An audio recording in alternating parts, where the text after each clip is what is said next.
What's up, guys? Whew, it's been so long since I've done this and almost forgot how. Oh, I guess everything's working. Supposed to have some folks join us. We'll see here shortly. What's up, Terry, Dr. Drew, Paul, Bugsy? Man, I hate to hear that about your dog, Bugsy. I know that sucks, dude. I'm sorry. What's up, Joe Isabella, Marco? What else did I miss? Already said Terry. Yeah. I was thinking a few minutes ago. I thought, man, we don't have much of a turnout since Metal Complex is live, but I don't think I share any viewers with Metal Complex, to be honest. I'm sure some of y'all go there for the giveaways and stuff. I don't blame you. If you win a expensive ass knife, ain't nothing wrong with that. Nothing at all. We got 10 in here. Kyle should be jumping in any minute. You know how Kyle is. He's got to make a grand entrance.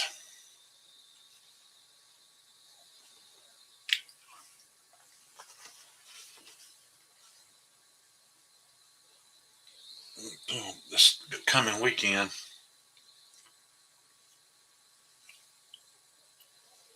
I'm supposed to take my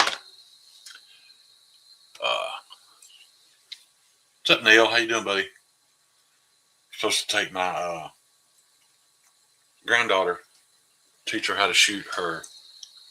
I bought her a Ruger 1022 for her 14th birthday, but I'm going to make sure she learns how to shoot it with iron sights first. Then I'm going to put this cheap little red dot optic on it for her. Anyway, Neil, again, I don't want to sound like I'm making excuses, but dude, everything has been wrong. You know, there's stuff wrong with me. What's up, Jacob?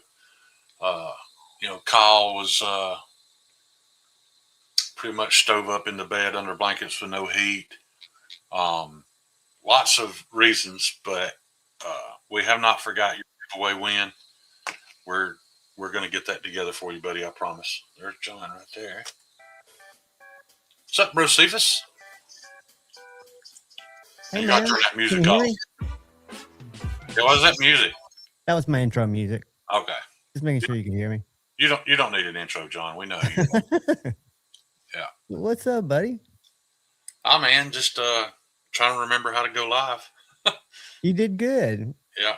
Mimo, Paul, Todd, Marco.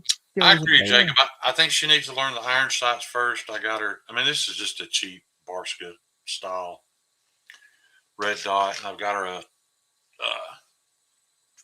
small.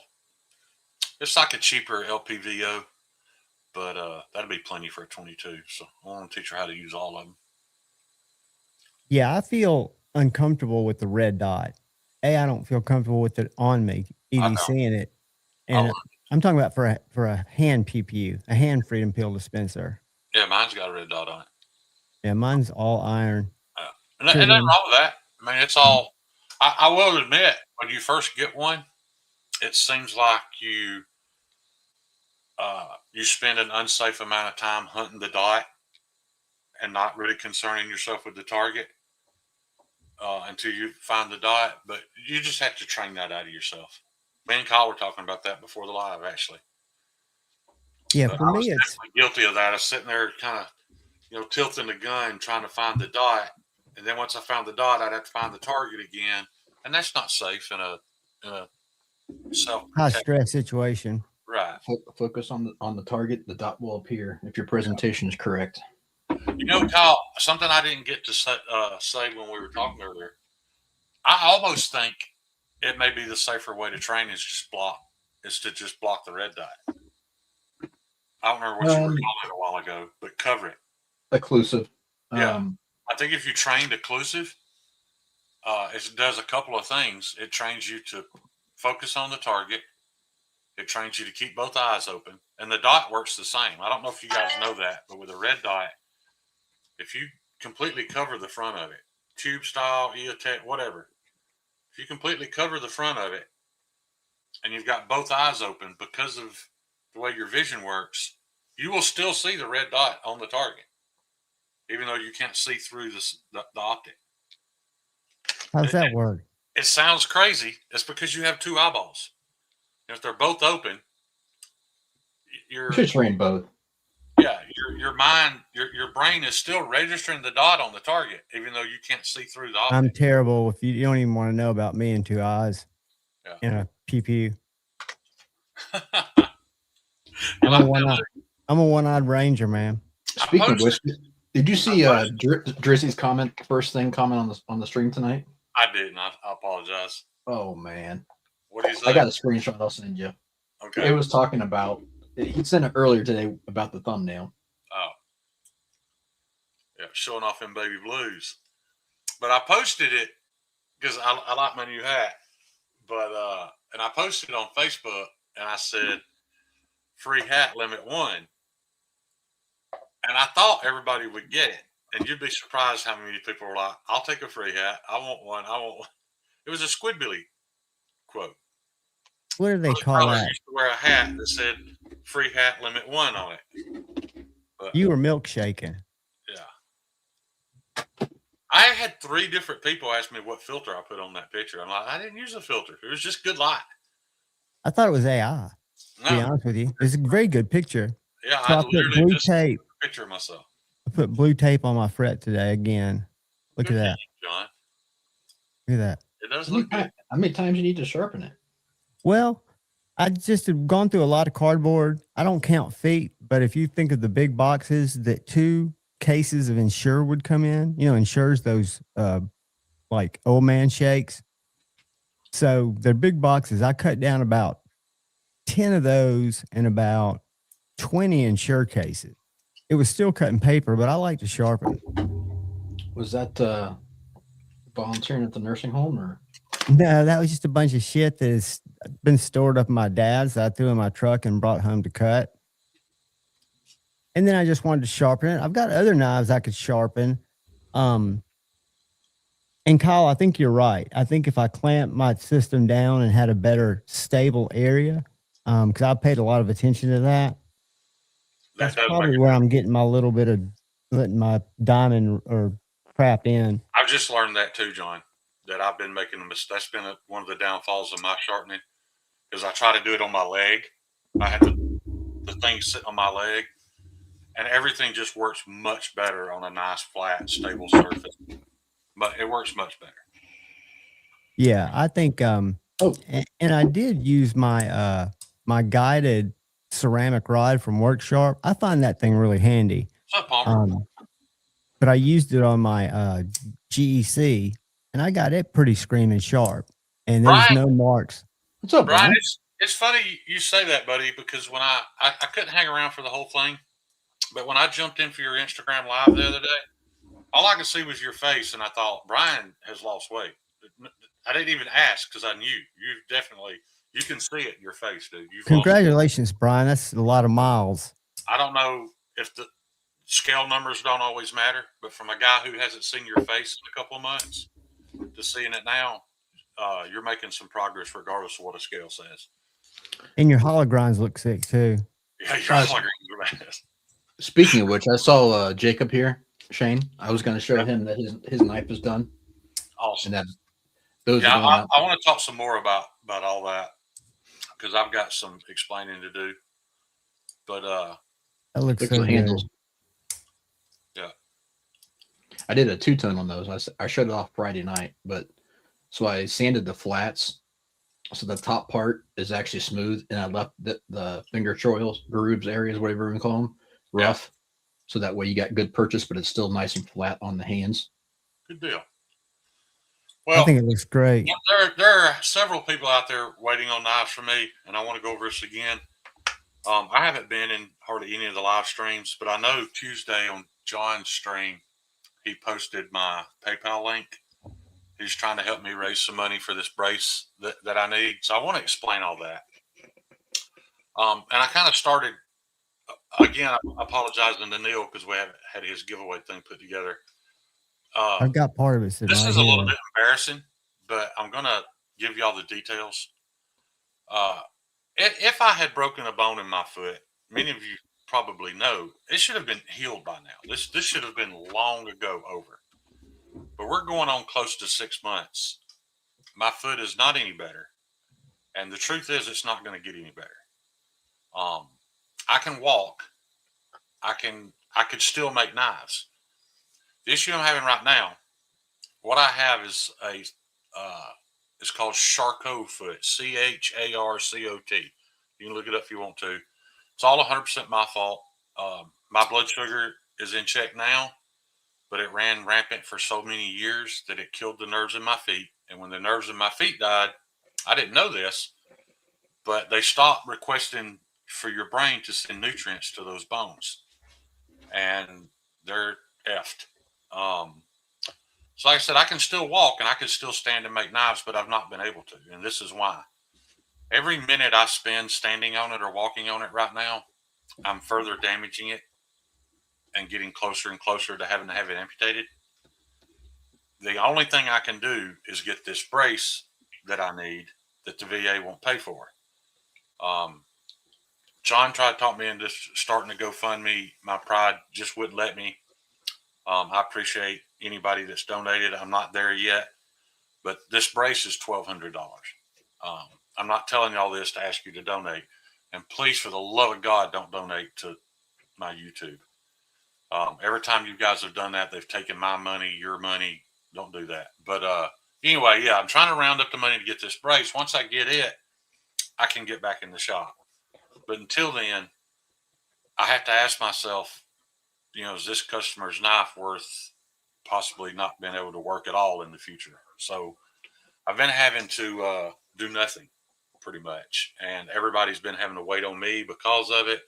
And like I was explaining to Neil, Jacob's, I got Jacob's knife done. Well, then Kyle gets it, and all of a sudden it's without heat and is, literally in bed under blankets trying to stay warm. So there's just been a run of bad luck causing people not to get their stuff. And I apologize for that because, in all honesty, Jacob, Kathleen, I agree 100%. Kathleen should have had your knife, or Kyle should have had your knife way before the winter storm came to begin with. So all of it's my fault, and I apologize for it. But yeah, again, please don't donate any money through YouTube. But and just I can't run my link here, but the VA did. They sent me to a orthopedics place or a prosthetics place for a boot. The problem is I have vertigo and I have so much arthritis in my hips, my spine, and my knee that boot makes my right leg 2 inches longer than my left leg, and I can't walk in it. I've fallen twice trying to wear it, and they told me to stop wearing it before I break a hip. So I'm just stuck without anything. But that's the way the VA works. It's just not with their prescription medicine. It takes years for them to approve a product before they'll put it on their list of things that they will pay for. An Arizona bracer is not one of them. So that's the one that I need. That's one I can actually wear my normal shoes with and function like a normal human being. So that's the one I'm trying to pay for myself. So that's the situation I'm in. And it has put me in a place where I've not been able to work. And of course that, killed my mental health a little bit. So that's why I haven't been going live either. But, it's just one of those things I gotta deal with. I gotta push through. So, but see, I may need to peg leg guy one day. I don't know. But, yeah, Josh, when you see this thing, it's literally just a hard plastic mold of my lower leg with a thin piece of silicone inside it. There's not much to it, man. But it's thin and rigid instead of big and bulky. But keep in mind that money, that price is not just for the prosthetic. It's also for the fitting. It has to be custom made to my foot. None of it makes the $1,200 price tag.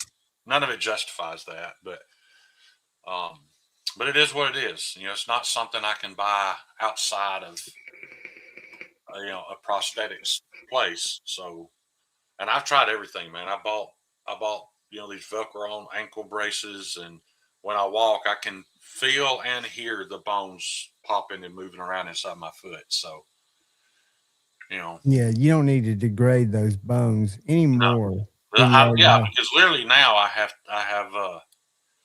I've got so much to work with, for the rest of my time upright. So I'm having to, Shane, I do think, and I don't know how to do it, but I do think having a GoFundMe is not a pride thing. I know, man. It's just a way, even a short way for people to have a destination for when they can throw it's just some been bucks. so abused in the past, I unfortunately. know. I know. It has a stigma about it. I agree with that. I helped you and I both helped push Grateful Panics I GoFundMe. know. And we know how guilty. toxic that turned out. We've pushed Tim Morgan's GoFundMe in the past. He ripped everybody off. I just can't make myself do it. So, that's where I'm at. And I'm not asking anybody for money. It's not why I brought it up. I wanted to bring it up publicly so people would know why their knives haven't shipped. Right. And I'm not going to stop. I mean, if they cut this some bitch off tomorrow, then we're just going to have to build a new table.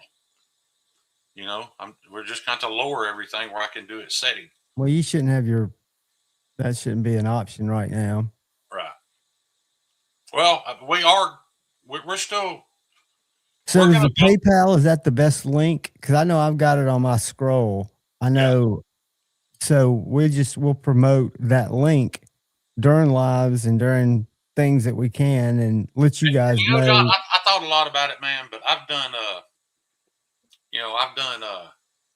raised money to help other people, so I shouldn't feel bad. I agree with all that. But then I also see YouTube channels that have their PayPal on there just for monetary gain. And this is different though. This isn't that. I know, but I don't even do channel memberships anymore because I don't do anything to warrant somebody paying to be a member. But I don't feel guilty about it anymore. It hasn't gotten any traction other than it hasn't been promoted. Right. It was promoted. It was mentioned one night. Right. And I have sold some stuff to to try to raise some of the money myself, but it is what it is, man. John, hit me up after the stream.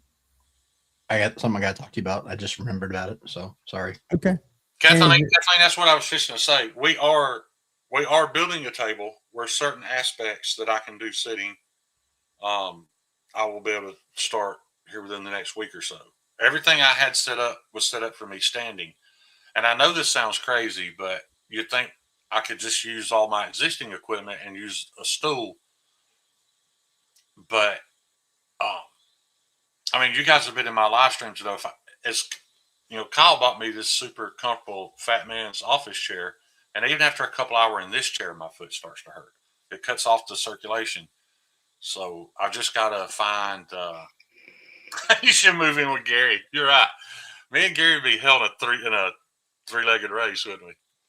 But yeah, you're 100% right, Kathleen. I am going to set up a station, but some of it you can't do sitting. You can't safely run. Thanks, Joe. A 4.5-inch cutoff wheel sitting at a table. You just can't. Pushing directly down your lap. Right. So, but the things I can do sitting, I'm going to start doing while sitting. So, yeah. And so for all you guys in the chat, Patino. Nobody wants to hear this, but for all you guys in the chat who are a little overweight and haven't paid any attention to this, man, you better do something about it now, man. You just don't nobody ever told me that my bones would just start breaking because of my diabetes. I've never heard that even once. You just have to picture it like a sandblaster. That sugar's like sand running through your vessels, and it's just scratching and deteriorating everything. And after so long, it just destroys it all. And even in my situations where I waited way too long to start taking care of it, but even now that I've got it down, that doesn't repair all the damage it's already done. So if you're in that boat, man, go find out what your A1C is. If it's high, fucking get it down now. You can call. When you find out, Shane, did you change your diet? Did you change what was your main lifestyle change when you found out you needed to make a change for these people who haven't thought about it? John, for 30 years, dude, I drank 2 gallons of sweet tea a day. I've never been a big candy, a big sweets eater. I consumed most of mine in sweet tea, but then my diet, every meal I have with French fries. French fries are carbohydrates, which turn to straight sugar in your bloodstream. I did everything wrong. Well, I eat terribly, so I think little guys can be just as susceptible. And I've eaten absolutely. horrible. You can be skinny and be diabetic. Just the odds. And then again, I know people who are 400 pounds, and their A1C is never above 6, and they eat sugar all day, every day. That's they just me. have a really healthy pancreas that can handle it. And I'm not 400 pounds, but I can handle sugar. And right. Right now I'm sitting here eating creme brulee, drinking a hazelnut mocha coffee, and I've had candy. You don't have to rub it in, dude. I'm down to 250 pounds now. But my point is, I don't have a problem with that. Luckily, right. I mean, eventually I may catch up, but right now everything stayed good. It's just not. You've got fortunate chemistry, and everybody's body chemistry is different. Just like some people's hearts, would just run forever, but my dad's my pancreas just couldn't handle my lifestyle, so it's all my fault. So, that's where I'm at. And anybody who has helped, I appreciate it. I hate to ask, but and it probably was a bad time to decide not to send those knives to Northern Knives, because I could have took that guy's money and I could have bought the brace, and I would have never been able to live with myself. So see, you did the right thing. You even when you go back and justify the fact that if you'd done something different, your immediate crisis would be averted. Your spirit keeps you on the right side of morality, and that's strong, dude. I mean, that says a lot to the way you run your ship. So right now I'm going to concentrate on getting Dylan's knives finished. Because almost all that I can do while setting. I don't have a place yet, but that's in the works. So I've been working the glory hole at Circle K and haven't gained a pound. Yeah. I wasn't going to call you out, Crispy, but you know exactly what I'm talking about, dude. I would like to think if both of us knew what this was going to cost us, we would have done things differently. But, I was just that dumb. I thought, well, if I get it, I just have to take a pill and keep on trucking. It don't work that way. Yeah, I had a kid that used to work for me.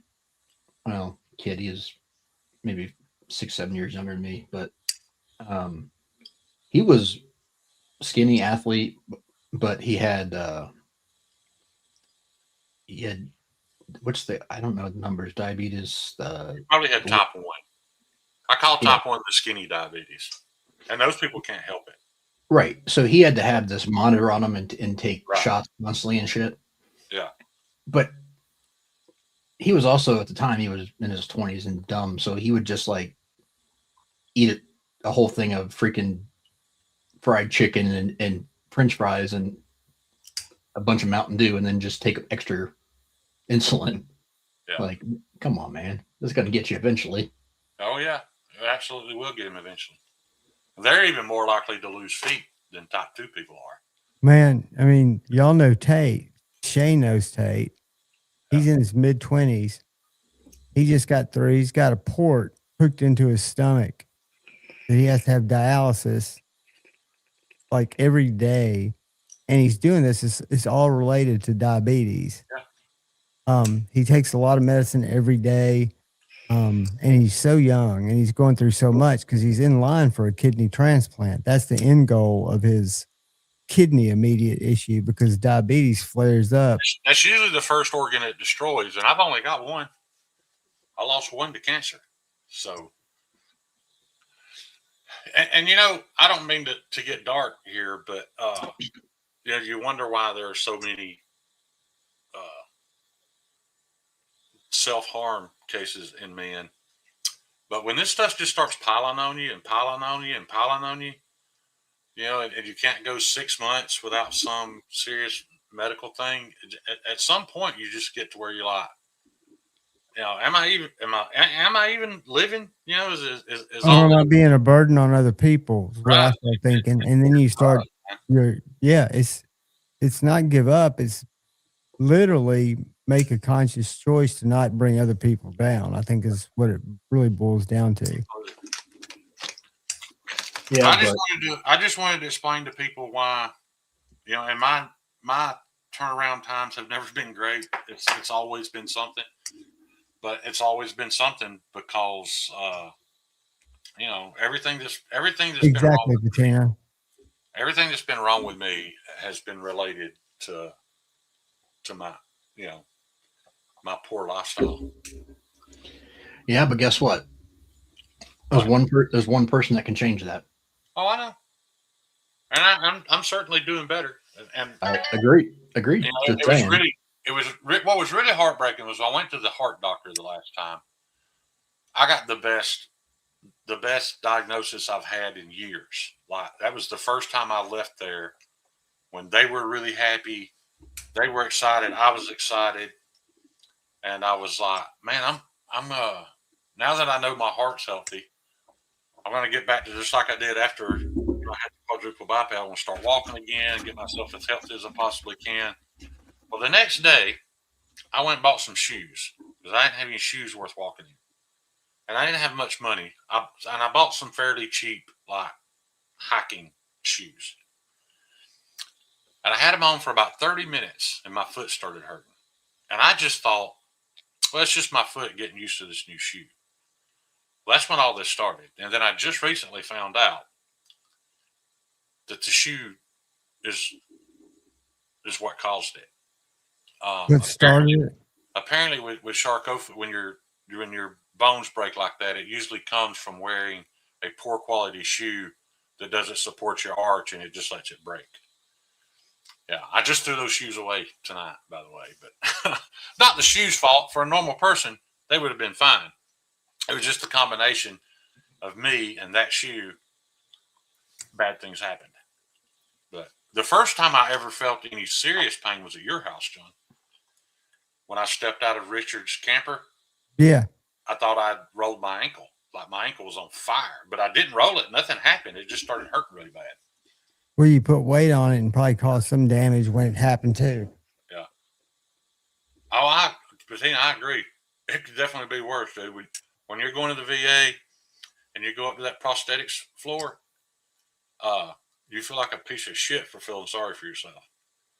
Because they report deaths in combat.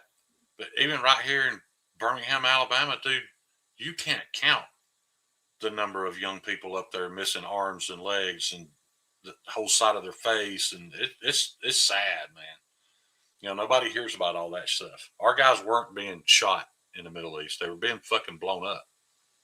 That was the majority of the injuries over there were from being blown up. So you're right. I'm not trying to feel sorry for myself. I'm just trying to get this brace and get on with life and adapt to, what I got left. I can tell you right now, if Blade Show was tomorrow, I ain't going because I don't think I could walk from the car to the ballroom. Nor do you need to. Right. So, Blade Show's kind of up in there. I mean, Ryan says I'm going, so I'll go. And if I have to sit out in the hallway all day, I will. You could hold court. Because that's my favorite part of Blade Show anyway. I don't have to walk around. But people bring you knives. You see everybody's stuff. So I'll be there, but I don't know how mobile I'll be. And you're right, an electric scooter would be ideal for my situation at Blade Show, but I just don't know if I can be that guy fucking running into people's. Yeah, you can, because you wouldn't run into people. You'd be courteous, and the people you run into deserved it. Yeah. It would just give you a little extra power. Right. And then, worst case scenario, you could stand up out of the motherfucker and stomp somebody's guts in. So you got the win-win. Yeah. So we'll see how all that goes. But like I said, for everybody who's had to wait and their wait's getting close to being over, and for everybody who's still waiting, I apologize, and I promise you, it's not lazy. I want to be working so bad I can't stand it. If you do get a rascal, I'm buying you a helmet for it. Yeah. You'll give me one with the horns. No, not quite that. That's not the kind of helmet I had in mind. Oh, okay. I was thinking the one with the drool bib as well. The soft one that'll expand but still give you protection. Yeah. I know Maddie knew that was talking about a bug out scooter, full on tactical electric chair. I don't know that I wouldn't rather just be in a wheel. But that's the thing for me, to be in something like that. The reason it bothers me is because I know I can stand up and walk. So it's embarrassing. Not without damaging, though. That's the point. Yeah, not without further damaging something that you're not going to be able to fix. So you got to look at it that way. Right. Maddie. There's Maddie with a bug out basket. Yeah. Yeah, I mean, that's just because you can walk on it doesn't mean it's not going to damage yourself. Right. It's the same as saying, hey, you got whatever disease. It doesn't mean you can't go do something, but if it damaged you, that's silly to think that you're capable. Yeah. But to go back to something you asked me to go, John, when you was asking what I did, when I started taking, I don't remember which medicine it was, but I remember the doctor telling me that it could cause kidney damage if I didn't stay well hydrated. So I started forcing myself to drink water, and it was hard. I've never been able to drink anything that wasn't on ice. Like, it has to be ice cold or I can't drink it. Well, I found that I couldn't ingest enough water if I had it ice cold. So I got me a gallon jug of water that I left just sitting out, and I would just guzzle it as fast as I could. Drink as much water as I could drink every time I walked up to it, and force myself to drink that gallon of water. Well, what that did was a couple of things. It got me used to drinking water. So I quit drinking everything else, and it got me used to not having to have it ice cold. So that's room temperature water is the best thing for you, buddy. It's the universal solvent. You need it. We can drink sodas and stuff all day long, and you're not getting the same as water. I got to let the cat in. Hold on, guys. All right, man. I appreciate that, Jacob. But I may have misspoke during OCD's live. I feared Todd Carr or Mimo, one of them would call me out. But my friend's wife may not be on the. I know she was on the Olympic team. She may not be on it now, but she was actually. Let me just say it, because I asked Todd if he knew the name. He said he thought he recognized it. Her name is Taylor McDonald, and she won the gold medal in the junior curling event. So I may have misspoke about her being in the Olympics, but I know she was on the team. But being on the team doesn't mean that you're going to compete when the cameras are rolling. So clean salt and key limes in the morning. What did you take that for, Bugsy? Yeah, Bugsy, I don't go over a gallon a day. And I will add a little bit of salt to it sometimes just to make sure. But it's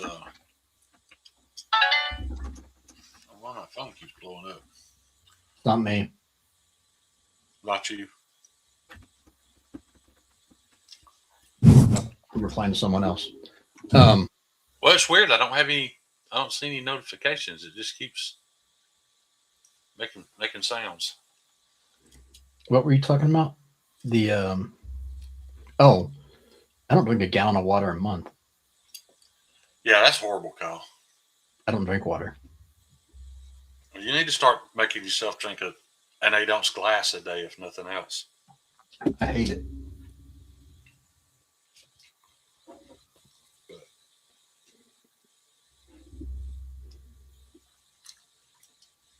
The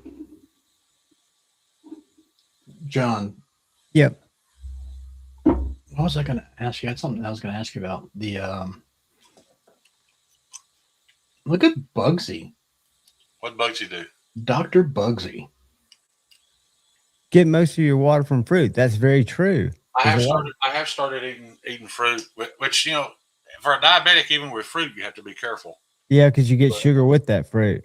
Right. Yeah, but it's natural sugar. That's better, at least. Right. So I've started Very eating good. a banana and protein shake every morning. So What were you going to ask me, Kyle? I can't remember. It'll come back up. The is the Maker's Mark? It's not showing up on camera. That's the one that was kind of light, isn't it? Was that? Hang on, let me look. My lighting's a little low in here tonight. Yeah, it's super light. Yeah, it was. I think what had happened. I think the one he did prior to that was a darker blade, and the Maker's Mark looked good, kind of done in silver, but that one's silver. It's there, but it doesn't stand out as much as I'd hoped it would. But I'm surprised Aces and GECs don't come sharper. Because I'll tell you, Rough Rider Reserve and stuff like that comes really sharp. Do they? Yeah, they do. They come very sharp. My GEC, the edge wasn't any sharper than the spine. But no. That's what most of them come like. I don't know call any names out, and like I said, I didn't have this conversation to get y'all to donate, but a couple of people have, and I really appreciate y'all.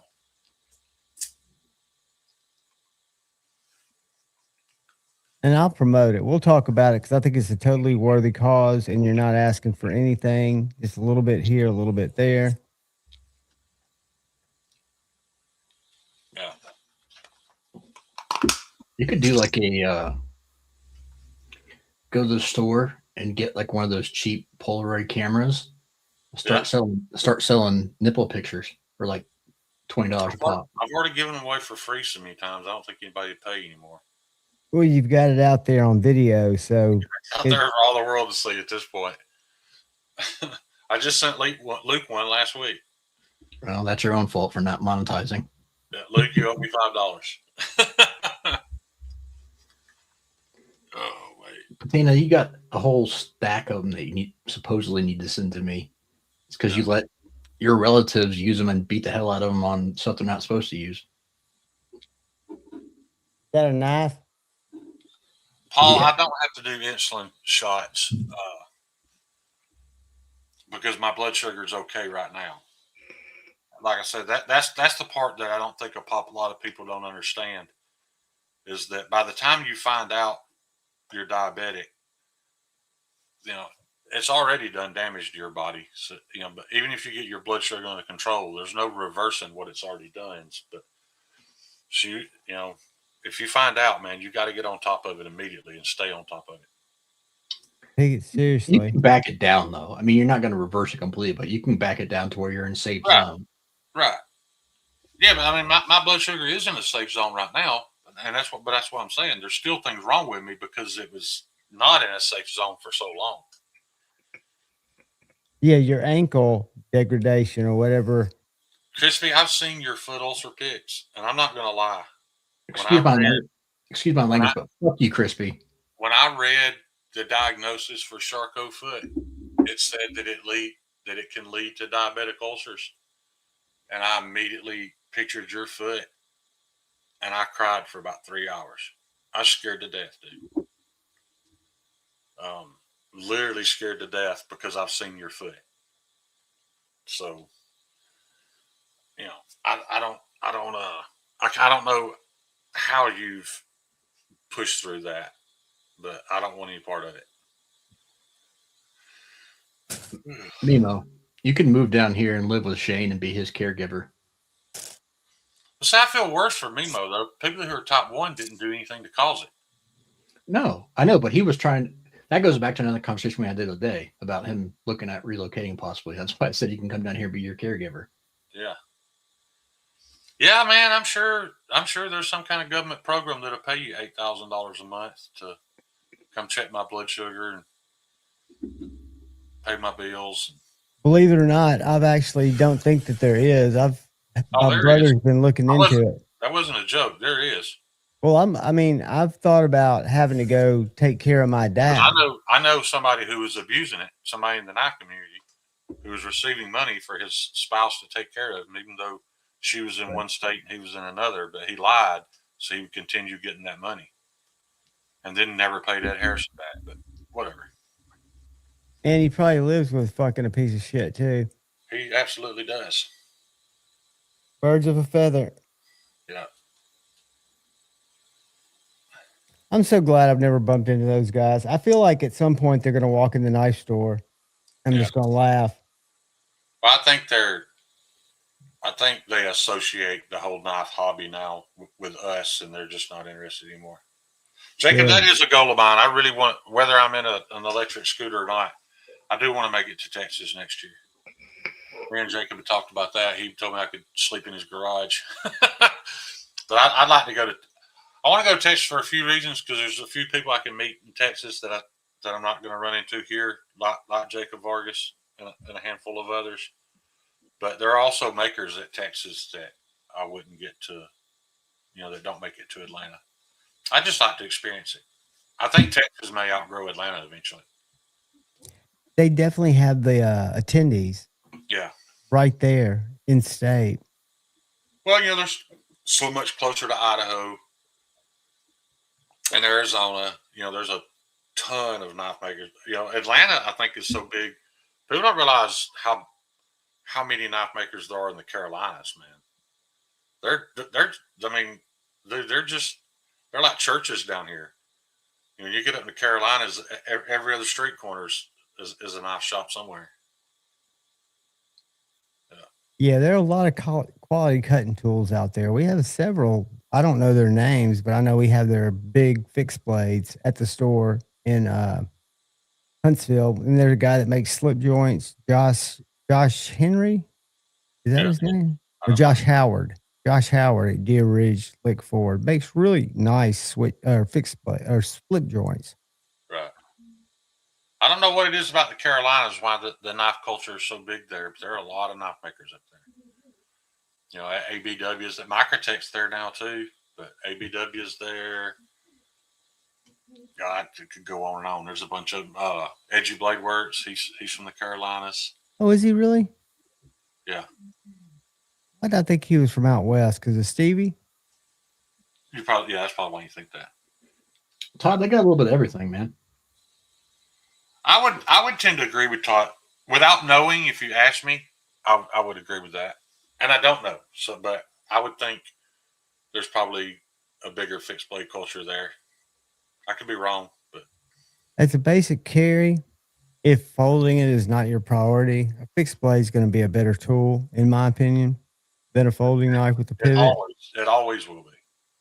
The only advantage a pocket knife has is that it folds, and that's its very first and biggest reason it's not as good as a fixed blade, because advantage and fall. They cut it in half and drilled a hole in it, bolted it back together. Words. And nowadays, fixed blades come in so many sizes and shapes, depending on what your use case is. They're really not problematic to carry. I could easily switch up and not carry in my back right pocket, not carry a primary folder, and carry a fixed blade. But you got guys carrying a knife in their wallet now. I mean, Terry's doing really well with that TKL model that goes in that wallet he makes, The DSP. Yeah. The DP1, I'm sorry. Yeah. Hey, Terry, he's making a Warncliffe. Did you tell me that? There's going to be a Warncliffe DP1. I hadn't heard that. I guess Terry's still here. He probably jumped over to fucking Metal Complex. Try to win that big 8:30. That's late for Metal Complex. I know Terry's yep. Guy. Terry knows about it. Yeah, I gave Terry my shit. He'd have to remind us which one it was. He was going on and on about this Work Tough gear that, you know, was one of his grails, and I just happened to have it and had unsheathed it one time in like 3 years. So I moved it on. And, you know, to me, man, that is one of the best parts of the knife community. You know, there's been knives that I had to sell. You know, it was a money thing, so I had to sell it. But, man, there ain't nothing better than being able to give somebody something that you know that they're gonna like, in love with, and especially when, you know, the knife had a little sentimental value to me, but, you know, I didn't need the knife in my possession anymore to appreciate the thought of the guy who gave it to me. So I moved it on to Terry.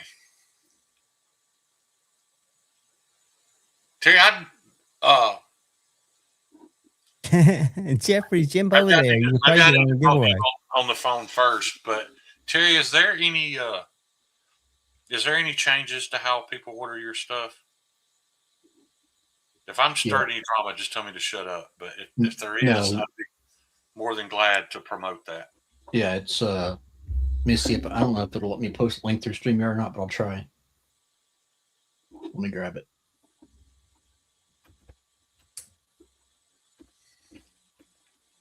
Thanks, stuff. Zach got y'all some chesticles. Do something kind for somebody. Look at those little things. There you go, Zach. The little raisins. Did that work? Yeah. Because on StreamYard, it just shows up that it's regular, so I can't tell. Yeah, I don't. There's nothing to talk about, but I think there's some difficulties, or has been some difficulties possibly with. I don't even know how to word this. If you need anything Terry makes, go straight to Terry. This is the place to go to now. 1931 Leatherworks. Yeah. Absolutely. Best way to facilitate your shit. Yeah. Or just like Terry said, just DM him on Instagram. That's the way to go to. Pros Blades. And also, Jacob, I don't know if you are familiar with 1931 Leatherworks or AKA Terry, but you need to make sure you add him on Instagram, because if there's anything in particular, like about your sheath, if you want it scoured or normal, if you have any requests about your sheath, please don't send them through me, because I'll mess it up trying to relay it to him. So he's about to get your knife because Kyle just said it was finished. So, you know, if you want a particular color of stitch or a different carry option or something like that, please get straight with Terry on that. Hang on, I'm putting my email in the chat for Jacobs. That way he can get a hold of me and I can relay it to Terry, because I know he doesn't have email. I don't know Terry's email, so I'm putting it in the chat. Right. Yeah, that's right. Jacob doesn't even have Instagram, does he? So there's my email, Jacob. Hit me up, and I'll get the info relayed to Terry as far as I'm glad what you're looking for, and also shipping. Yeah, I forgot Jacob doesn't have. I can't believe you remembered that. Well, he just said it. That's the only reason I knew it. Oh, did he? Oh, okay. Yeah. Never mind. Yeah. But yeah, he don't have an Instagram, so yeah. Yeah, that's just the only reason I knew that. But I mean, wrong, Jack. You start wanting a rattlesnake head on it and some 24 karat gold rivets. If there's an upcharge, that's between you and Terry. Terry, give me a thumbs up or thumbs down. Do you have issues getting UPS? Because I'm going to UPS tomorrow, and I can put your box in there, or I can wait till Tuesday to go through the postal services. Just let me know what works. Is the post office not running tomorrow for some other holiday? President's Day. Yeah, Are you really? serious? Yeah. Good Lord. Got so much shit out there. Been a national holiday since you were born. Yeah, I don't get to celebrate it. I'm not a president. I'm just saying. I'm the president of Edgy American Blades. Kyle's the chief executive officer. And I wonder, was it when I was born? Was it President's Day back in the 60s? Probably. There should have been. That's back when we actually had real presidents. Right. But that seems like a Jimmy Terry. Carter time. And real news and real banking and real morals and real families and all that shit. I'll probably, if I can get the time, I'll probably just put yours in with that then, Terry, and make it easier. One less trip, and it's not going to be a difference in price point, really. So,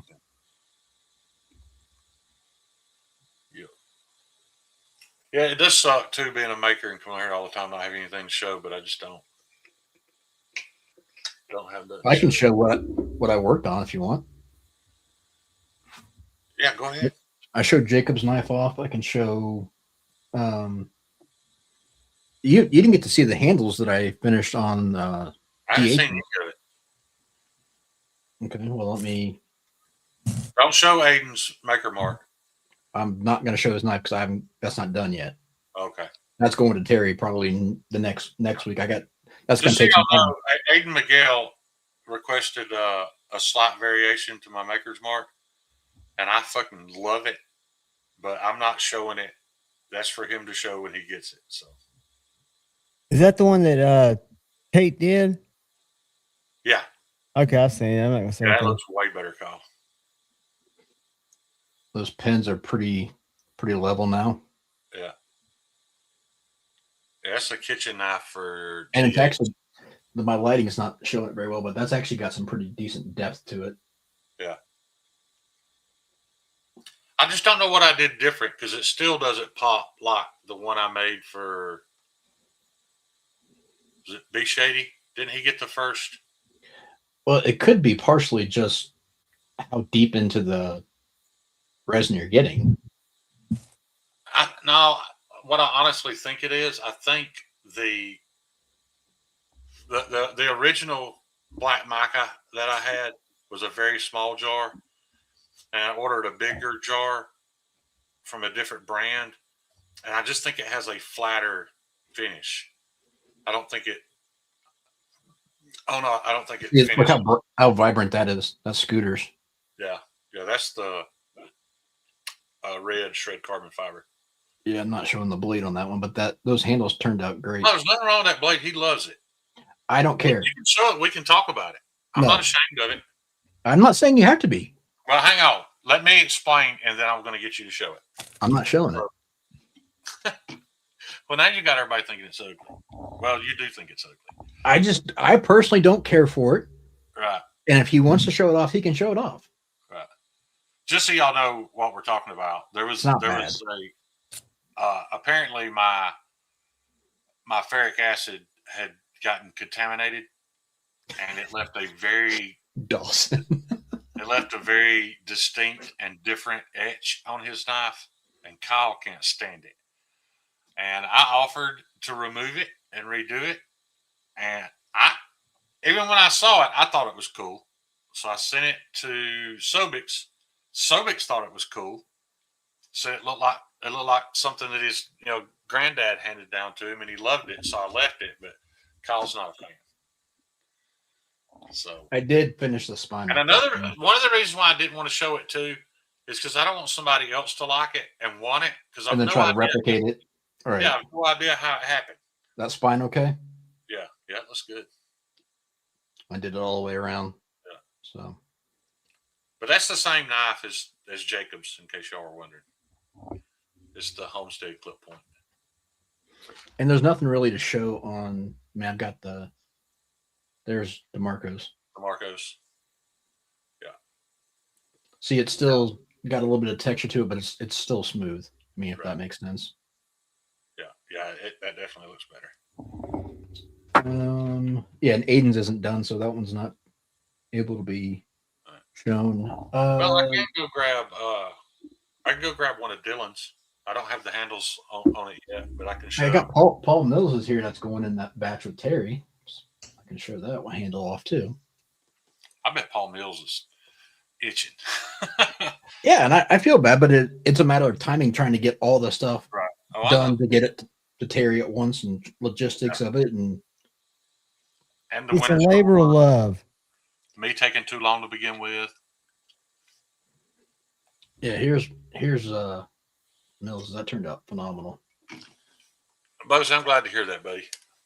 I really am. Let me hide that. So I've got some more of that handle material. It's got a very, very deep glow to it. Yeah, a camera don't do it justice. When you got it in hand and look into it, it looks way better.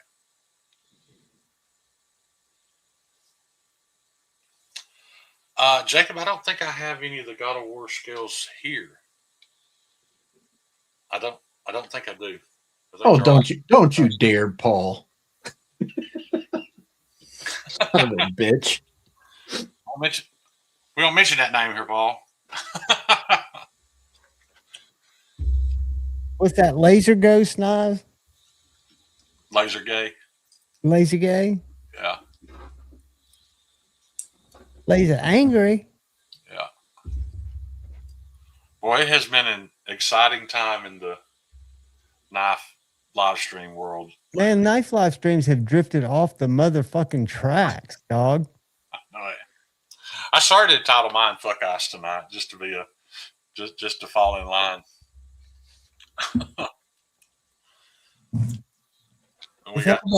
Knife lives, in my opinion, should be little shelters from the storm of shit that kind of follow us around daily. It's not a place where you go to warn people that you're going to hunt them. No. And bring that shit, YouTube terms of service. Right. Well, Jacob, wait till I get this. I've got a new design on the kitchen knife coming that I think is going to be much more. It's going to look way better. So wait till I get that one done, and you can take a look at it, and we'll go from there.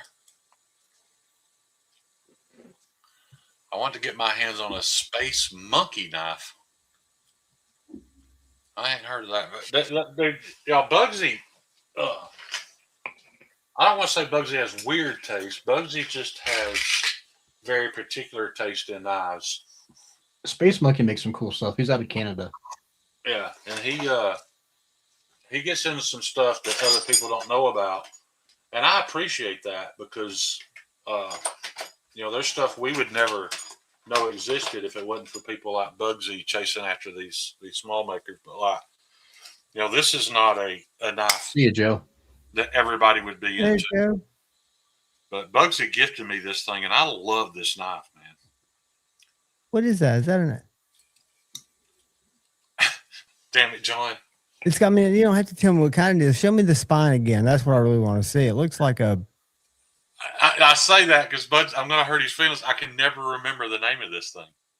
But I just like the spine. The spine looks like it fit right up in your hand. Yeah, and it almost gives you a pistol grip, but it's a friction folder. But listen to that. It has a very positive lockup, very cool blade design. That's very cool. Pete Smith. Pockets. Yeah, Pete Smith. I couldn't read it. I was going to say Pocket Smith. Chimera 101. And it's ABL,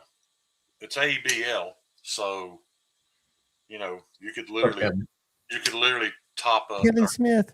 You can literally chop a tops in half with this thing. Double T10. Tie liners. I love it. Yeah. It's a badass knife. Bugsy just said, "Get your shit together, Shane." Yeah. Sorry, Bugsy. But what's up, Kevin? How you doing, man? Be right back.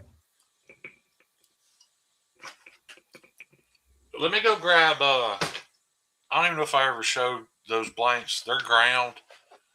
The scales are somewhat shaped, ready to be installed and finished. But it's the Dylan Mallory Forest. So let me go grab one of them, and I'll show you. I'll just get all of them and show you what's coming up soon. And I don't think any of these knives are claimed. One of them is. Maddie got one of them. Yeah, but Maddie's. I'll talk about that when I get back. Well, he called dibs at least on one. That's all I know. Well, what's up, everyone? Now I'm here. What's up, Knife Nut? How was everyone's weekend?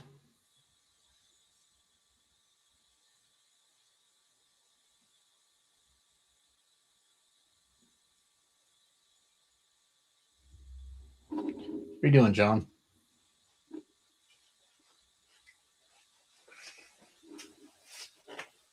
Maddie's, oh, that's cool, Bugsy. Unfortunately, may be one of the last ones done, just because I'm so intimidated by it. I don't get intimidated by a whole lot, but okay, I got you. Never mind. Yeah, Maddie's is mammoth mower, and I just want to do it last. But these are two-sided taped to the scale material, but just so y'all can see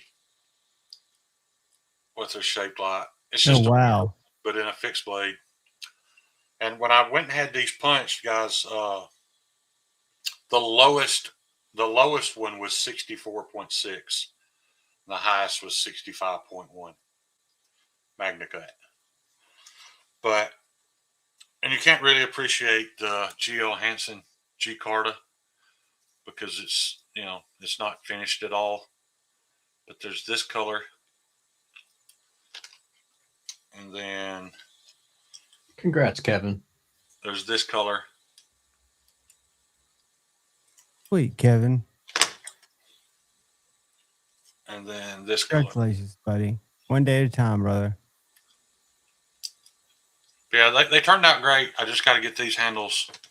I want to get these handles on and shaped and done completely so that there's no learning curve when I get to Maddie's. And Show that knife again. And what is it? The Dylan Mallory Forest. Oh, that's what that is? Yeah, it's the Forest fixed blade. The handles aren't shaped. Like I said. Right. I was just looking at the blade. Two-sided taped. Yeah, it's just a little small pocket fixie Forest. I like it. In 65 HRC Magna Cut. So. Very nice. Yeah. Nice little blade. And again, I feel bad because I've had those. Well, I don't feel super bad because when I went into this with Dylan, I paid for the steel. He bought the handle material. What I'm getting at, he don't have any real money in it yet. So, we'll split the profits when they sell, but he's been super cool. But I would have liked to. I'm starting to realize now that Dylan's own personal handmade knife may be done before the knives he commissioned me for, but nothing I can do about it. Nope. Yeah, Jacob, that's about as high as you can go with Magna Cut. And if you're a Dylan Mallory fan, I think it'd be really cool to. At least he's not making Forest fixed blades, so at least his aren't going to drop before mine do. But yeah. Oh. Looks awesome. Yeah, I like them. I think it'd be it's different making somebody else's knife, like that knife Kyle was showing of Bob DeMarco's. Bob designed it and I made it, and we've talked about it. He loves it, carries it in his backpack every day. Well, he did when he had it, but I was hoping it would be something we could make more of, but I was never super happy with it. Was it one that he let you refine like you did the fret and make it better? I did refine it a little, and but like he said, he's like Shane, that makes perfect sense. You didn't design it, so it is what it is. But my point was, we thought, or we were hoping it would be something we could make more of, and maybe sell a few. But I was never happy with it. So, Shane, I Are shared you something. saying you wouldn't be happy making more? do what, Kyle? So I shared something. If you want to, What you got there? this is what I was going to show you earlier. So that's your thumbnail from earlier. Now I'm gonna Yeah. scroll down. Scroll down. You can read the comment. All right. Shit, I don't know if I can see it, Kyle. Hang on. Is All right, I got glasses right here.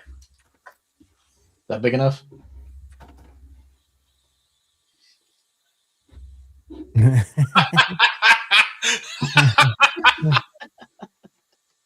That's funny. Drizzy, that's funny as hell, dude.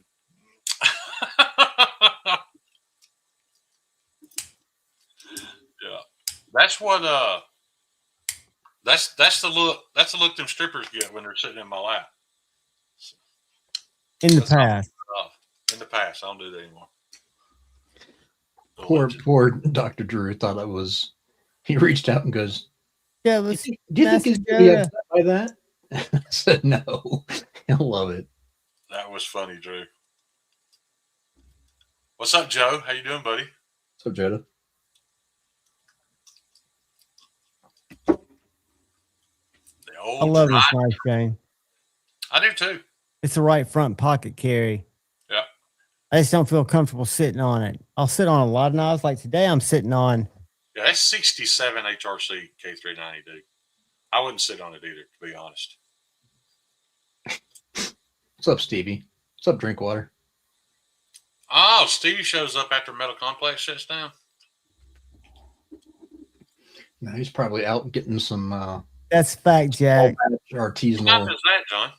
This is the Wax Wing Knives Nymph. Oh, okay. That real thin Nitro V little Right. cutter. I got He you. used as a Forester.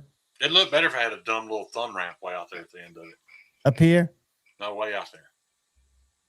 Out further. Yeah, right about there. Like Jared's. I didn't say that.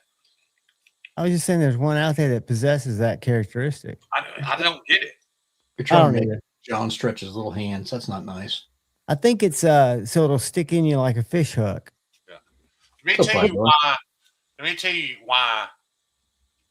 And everybody in here knows, even the people who hate him, they all know that I'm friends with Steve. But why the tried and true doesn't excite me? It's the same reason why a lot of knives don't excite me anymore.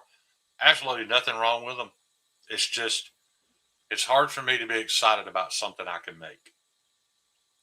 If I want something, if I'm gonna try to acquire something, it's going to be something that I couldn't make myself. Right. If you can make it yourself, you're going to make it yourself. That's not braggadocious. It's just, that's a very plain, high performance knife. And if I wanted to carry that every day, I'd just make it. Yes, Bugsy, 100%. Bugsy's got one too. TV. Well, you had a question about it. I answered him. Oh, did you? 5-door. You find the tried and true needs a different edge. I feel like I need to establish it better. But yeah, Bugsy, I don't know if you've ever spent time watching Steve sharpen those knives, but they do have excellent geometry. 100%.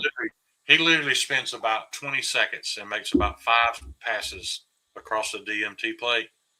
My point is, it can have a much, much better edge than what it comes with. Kyle, do you remember what you sharpened this one at? You don't have to look in your book if you don't remember that. No, because I did it for Shane, so I don't think I wrote it down. I want to say it's either 19 or 20. It's makes no noise going through paper. Yeah. Paper just falls apart. Probably you know a lot about Steve. Steve is a douche, but he is who he is. He doesn't hide. Non-apologetic. Yeah, he doesn't try to fake it. He is who he is. And if it costs him business, well, then he can't make money being who he's not. So I appreciate it. And I love the guy. I know things about Steve other people don't know. I know the reason why he's so defensive is because he has such a big heart and he gets his feelings hurt easy. But I respect all that. So, Bugsy, I wasn't saying there's nothing wrong with it. It just, if you actually took the time to put a better one on there, it's going to be much better. But the geometry on the knife is phenomenal. Okay, I agree. I do. I agree with that. That's why it's there. That is, especially that thin of geometry. It's an excellent pinch grip knife. It just didn't. When I think about Jared and designing a knife, I'm always going to think menacing, and it's not a menacing knife. But it's got a thumbprint for the logo, doesn't it? Yeah. That's kind of menacing. 100% Palmer. You'll see him dressed up. It's hilarious. Yeah, Palmer, he goes from Jersey Shore to knife making every other day. If you ever see with his hair slicked, and yeah, he looks very Jersey Shore. What are you doing? What are you showing on my live stream? I'm just showing off funky knives that I'm surprised Kaiser makes. Despise the fact that thing exists. Especially right after, thanks to Richard Hawkins, we decided to turn the tables and steal something from Kaiser and make a U.S. made Sheepdog XL fixed blade and call it the Shepherd. And then they turn around and come out with that. Well, this is totally different. This is like the Drop Bear 7. It doesn't look like a Drop Bear. They still called it the Sheepdog. What I think's funny is this thing right here. Have you ever thought about trying to start a bow fire? Like the kind where you get a bow and a stick and you go. Let me tell you something. If I'm in a situation where I start a bow fire, I'm probably dead. I'm eating cold rabbits. I'll tell you that. Right. And I just can't imagine a situation where I took a big survival knife and I didn't take a fucking lighter. Amen. Yeah. If I'm in a situation where I need a big survival knife, I'm going to take a lighter. For $12 on Amazon, you can get 2 of these. I don't know who the maker is, but this is the ferro rod of the gods. They make one size bigger, but this thing in your pack, I can't imagine not being able to start a fire. You don't need a ferro rod. I've got a ferro rod that I bought from Brian F., and I only bought it from Brian F. to support Brian F. Again, if I can carry a ferro rod, I can carry a fucking lighter. But your lighter can crack. Are you talking about not a disposable? I know. And how long are you planning on staying out there, John? You don't want to be out there for 6 months. With my I'm out there for 6 months. I'm going to be dead before I need to worry about fire. Yeah. That's the difference in you and me, because I'm going to be warm by my fire. I'm going to have You would be gone in 2 weeks. Dude, you don't know, man. A rabbit would eat you. Hey, have you ever heard Alice in Chains, the Rooster? That was written about me, man. No, it was not. That was written about a war hero. With my health conditions, my ability to start a bow fire is the least of my problems. No doubt. I'm going to be I'm not going to have a long gun, so I'm screwed anyway. If people tell you the thing, I'm crazy because, it is almost embarrassing to admit that you're in that whole bug out hobby. It's a hobby. It's fun. It's something I enjoy. It stimulates my brain. I enjoy it. But I also know that if my preparedness needs to be right here within this structure that I live in, this is the safest place for me. And if something happened and I had to leave, I'm not leaving my vehicle. Wherever my truck drives to, that's as far as I'm going. So all my preparedness stuff outside of the home revolves around my vehicle. Being able to get there. Because that's as far as I'm going. Wherever my vehicle makes it, you ain't going to find me more than 100 yards from that spot. Because I can't walk that far anymore. I used to be able to make a fire with a bow, drill, cool camping trick. But it's not 400 BC anymore. So I prefer a lighter. You're like, man, lighters don't work when it gets down so cold. I'm not in fucking Alaska. It don't get so. I've never been in Alabama when a Bic didn't work, ever. And I don't even smoke. And I found 4 today, just straightening up in my room. Drink water. That sounds pretty much like what I would do. I would definitely be a tree monkey. Me and my hammock would find a place to just pitch a tent, yo. Kiss me again.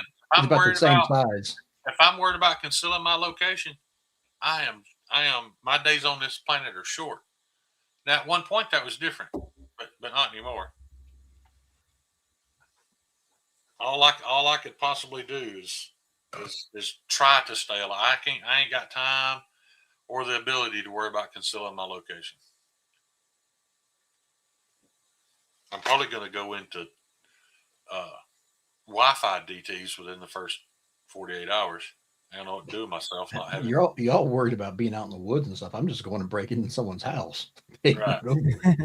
Yeah, if your house burns down, you're better off just going and taking somebody else's. In a structure is by far your safest place. Exactly. You don't want to be out in the elements. The whole bug out thing, like I said, to me is a hobby. It's fun. It's a lot of fun. It's what got me into knives. You know, I wonder how real some of those underground shelters you see on YouTube are. I don't know if y'all ever see those videos where people go out there and they build an underground shelter. 5 Door said if the AC goes out, I'm invading Canada. I'm 100% with you, 5 Door. That's funny, and I like his chances. Eric, me too, Brian. I feel you 100%, buddy. Hey, Brian, how you doing, buddy? But like I said, again, if you're not already into it, or if you were into it, and that's what led you to knives, whatever, it's a fun hobby, man. There's so much content you can watch. And a lot of that stuff that you can learn, you can apply to everyday life. So absolutely, and you can apply to a oh shit situation, even if you don't take all of it. The little things that you can pick up are invaluable. How bad does it have to be before you leave home, though?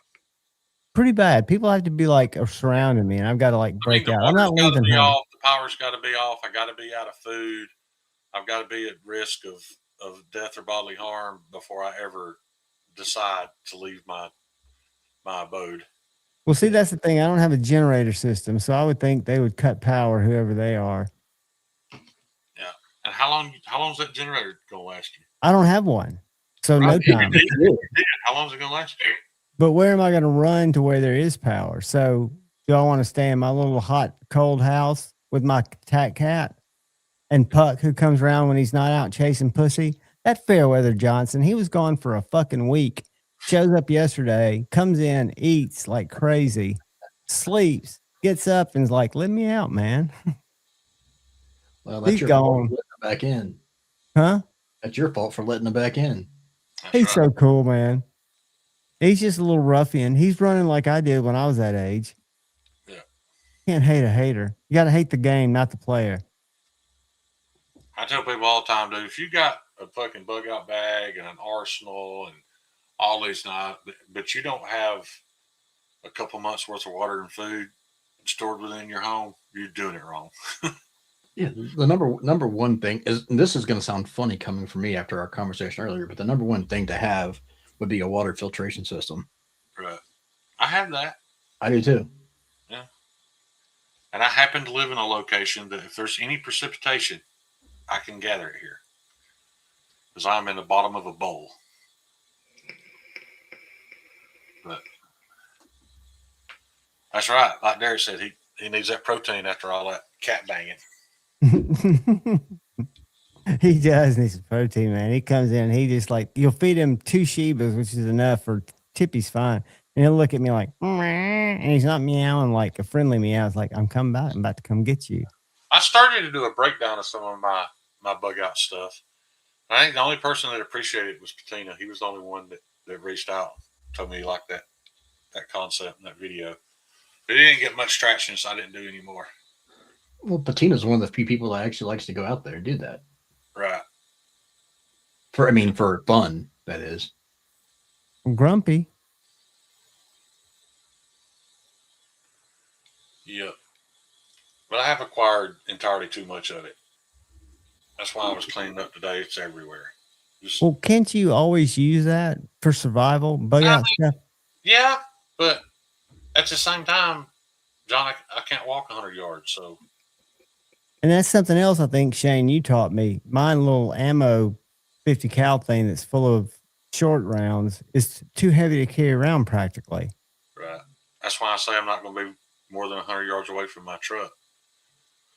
And that's only going to be if my house is burnt to the ground. We're gonna stand tall in Alabama, by God.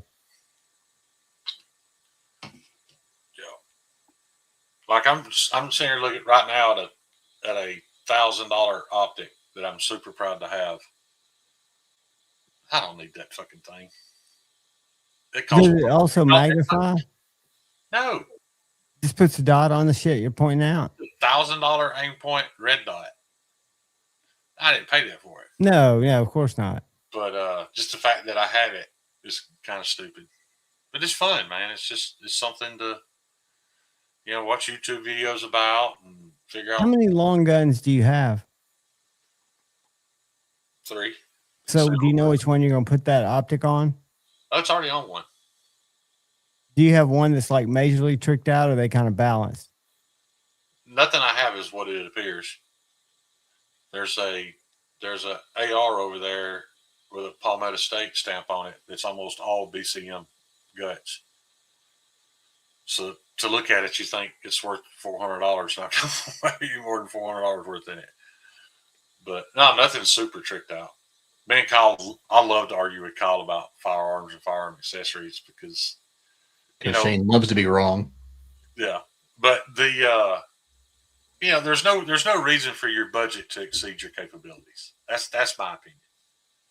Kyle disagrees, and that's fine. Kyle is right, and I'm right too. He won't admit that, but like I said, I don't need that expensive of a red dot. That thing could have a $60 Barska on it and do the exact same thing that's doing. Now, God, I wish I could put you in timeout right now. However, they did fall over today and bounce off of each other, and that $1,000 red dot is just fine. Yeah, they're not doing the same thing for very long. They may do it for a couple times, but they're not doing it for very long. Right. Kathleen had a point there. What? Sell it to buy the brace? Yeah. If I knew somebody that could afford it, I would sell it. But not that many people are looking for an aim point M4. Drink water. That's a good budget one, for sure. Yeah. Because I'll just be honest. You can go on Amazon right now and buy one for $1,056, and it's 30-year-old technology. I mean, it's still great, but there's red dots that do the exact same thing for a quarter of the price now. So what's it really worth? Joe, depends. Now, Joe, I can see good out past 20 feet. It's just up close. I can't see shit. Yeah, it's just far sight. That's what I'm saying. It's not an astigmatism, so he's fine with that. Yeah. Yeah. But I wanted it at aim point because, a lot of military guys do that. They remember using something in the military that was brand new and super cool at the time, and later on in life they want to acquire it even though it makes no monetary sense. And like I said, I would have never given that for it either. There's no telling what you can buy one on eBay for. But they're one of the few brands that actually holds a pretty decent resale value, and they're probably going for 6 to 7. The difference between that and the average person's red, the difference between that and this does pretty much the exact same thing. This probably would have shattered when those two guns bashed together when they fell on the floor today. No durability. That aim point did not. That aim point was made to be dropped, and it was made to stand up to battle situations. Same, Dawson. I don't need that, but I have it. Same thing, Dawson. And then if I want anything to go at, I leave it at 3 to 5, and then if I want something at 1, and then I just go to an offset or 12 o'clock over the top surfboard attachment. What I love arguing with people about gun stuff though, especially Glock guys. They'll talk about all this bougie stuff, and you find out they own a Glock. And a Glock has no Glock ever has been even in the top 10 of best firearms ever made. So if you even own a Glock, you are a budget gun guy. Because that's what it is. There's not a striker fired pistol that has ever been within the top 10 of of pistols made as far as the best. There's just not. It's an inferior firearm, but it's $400. That's why we own them. There's one right there. Palmer, you can't send that across state lines. I could pick it up right now. You're welcome, Luke. I was proud to send it to you, buddy. My gloss, I took it, kick your dad's ass. Yeah. But it's just like knives, man. I mean, we're the same way. We all, marketing and hype and all that stuff. It's all silly at the end of the day. I can remember the old Glock commercials with them in the mud and the car driving over them. Yeah. Made you think it was just indestructible. Which I guess it is. They are tough and they are super dependable. And so are 1,000 other firearms with a better trigger and better ergonomics. So. Yeah, the trigger guard's cramped. I can tell you a lot of things I dislike about it, but I understand why people own them, though. No, it has nothing to me. There's nothing to do with the trigger guard. It's shitty sights, shitty trigger, fucking horrible grip angle. Absolutely. There's so many things wrong with it, but. Well, then let me ask you this, Kyle. Would you rather have a $400 Glock or a $400 1911? $400 Glock. Even though it's not as good. Oh, it's definitely as good. It is not. The hell it's not. For all the reasons you just said. No. You just said you're not getting time out. You're not getting a $400 1911 that's worth a shit. Yes, you can. No. You can. Back to what Palmer said. Palmer, the picture you sent me, that is not a that's a new one. That's not a authentic replica. They're Luke, I swear to God, you'll never see my hands again if you don't shut your mouth.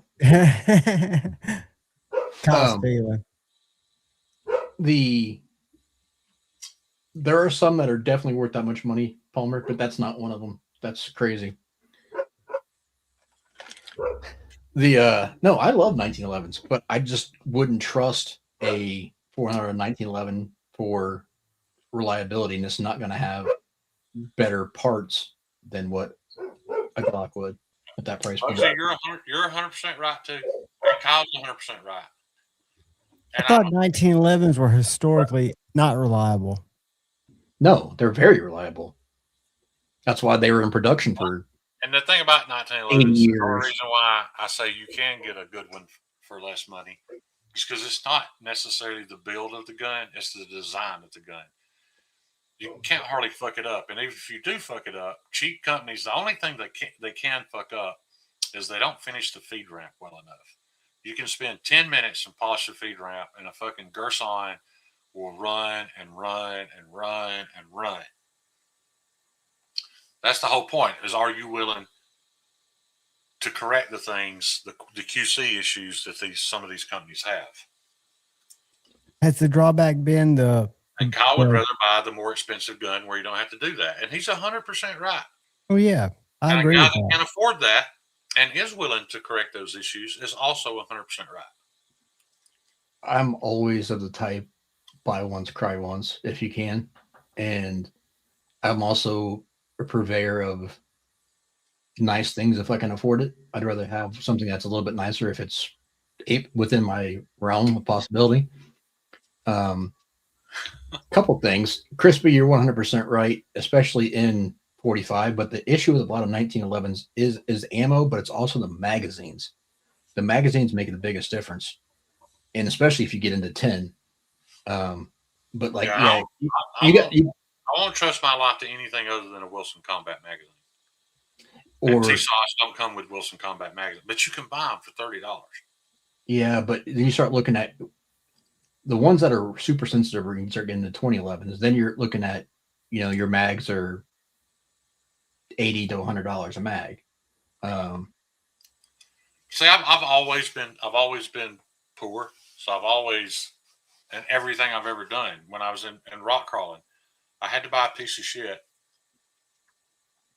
and steadily spend money improving it until I had as much money in it as I would have a hand rig with. That's just the way I've always had to do things. I can't highlight that. So look at Dawson's comment. Huh? So I can't highlight, but look at Dawson's comment. Right. I agree. And Terry, you're dead to me. I'm still browsing high points at gosh. The Derek. So all I'll say about a high point is they're shit. I'd rather you have a high point than nothing. No, Derek. No, they were never good. I know someone worked there, and I've been to there. But what Derek said earlier about the filet, what's hilarious is the fact that we were joking what I was eating for dessert, but what I had for dinner is something completely opposite. John was like, must be nice. But what he didn't realize was just because I ate creme brulee and had a nice coffee for dessert, I had a freaking Hot Pocket for dinner. Pocket sounds pretty good right now, to be honest with you. What kind of was a pepperoni and cheese Hot Pocket? NG dropped that cash and got that staccato that carries Glock mags. Yeah, there's that, but you're absolutely right, Joe. And that's the people I really like arguing with that have high end firearms and don't train with them. I'm way more scared of a guy that goes to the range every Sunday and shoots a box of 9s through a fucking high point than I am a guy that shows off his staccato on Instagram but goes to the range once a year. Right. But what I was going to say with Joe's comment is, to me, I'm taking that as a given. Like when I'm looking at quality of something, I'm taking that as that's number one priority. So that's not even an option for me. And I'm not trying to mislead y'all and say that I'm that guy that's at the range every weekend. I wish I was, but I'm not. I'm not anymore. Yeah. But Terry, I will say, if you're in the market, I still wouldn't buy the high point. There are really good firearms you can buy used for just very little more money. Dude, I see Smith & Wesson Shield 9mm here for $250 all the time. That's a good little firearm. The EA Witness 9mm, every review I've ever watched on it was excellent. I carried it for 10 years. Excellent pistol. You can get it for about $200 now. Now, you might have to look around before you find it, but I'd still buy that before I did a high point. Unless you're just saying that to piss Kyle off. Yeah, probably. Yeah. But Palmetto shit sticks for life. I disagree, Stevie. Now, after saying I disagree, what's up, Cheeto? I'm also the person that watched Grand Thumb ruin the barrel on one after 6,000 rounds of suppressed full auto fire and started buying upgraded guts for the bind. Even though I know I'm never going to fire 6,000 rounds. How much sense does that make? Cheeto, Crispy, that's one of the best compacts ever made. Who you sent it to? Crispy. Oh, yeah. The PO1. Absolutely. I love that gun. You can't buy a better gun than a CZ. I'd love to have a 2011 too, but a 2011 in anybody's hands is no better than a Cajunized CZ Shadow. I miss mine all the time. Yeah. That was one of the 2011s look good, man. I got a 1911 right over there that looks fucking good. I just posted it on Instagram, and it's got a completely useless fucking compensator on the end of it. And it runs really good. It's $400. Terry, that's potentially doable, but you could also, in my mind, you could wait a month and sell a couple more sheaths and get something for $350 and get a lot better. You're right. That's my outlook on something like that. Not saying that you have to. The Smith & Wesson 2.0s aren't super popular here, dude. You can buy one of them $300 all the time around here. I've seen them as low as $250 for an M&P 2.0. Matter of fact, Honest Outlaw deemed it the best gun ever made today. And he's a 1911 guy. It is top 5 guns of all time. Number 1, Smith & Wesson M&P Shield. Oh, M&P. Yeah, it was the Shield, but pretty much any M&P. Shield, 2.0, whatever.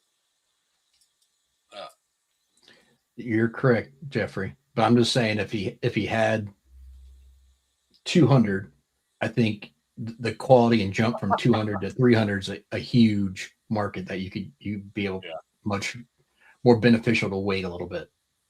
I argue with Kyle. Not saying you got to spend 1,000. I'm just saying, but the difference between 200 and 300 is a much bigger gap between 300 and 1,000.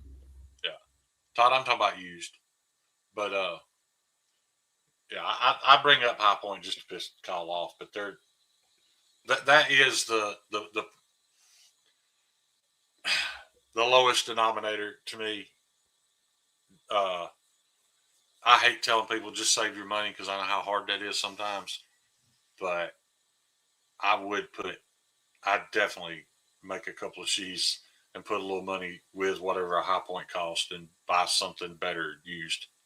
Just because the ergos are so shitty, the weight's so bad, the capacity's bad, you can just do better with minimal. A little bit more. Minimal effort. And dependability for what, if you're using it for, you're not doing it for sport, you're doing it for protection, then you want something that you can trust. And Brash, there was a really weird spot with them. They used to be good a while back, then they went to complete utter shit. And then in the last 7-8 years, they've made a comeback a little bit, but they're still not like great. They're definitely they make a cheaper 1911 too, don't they?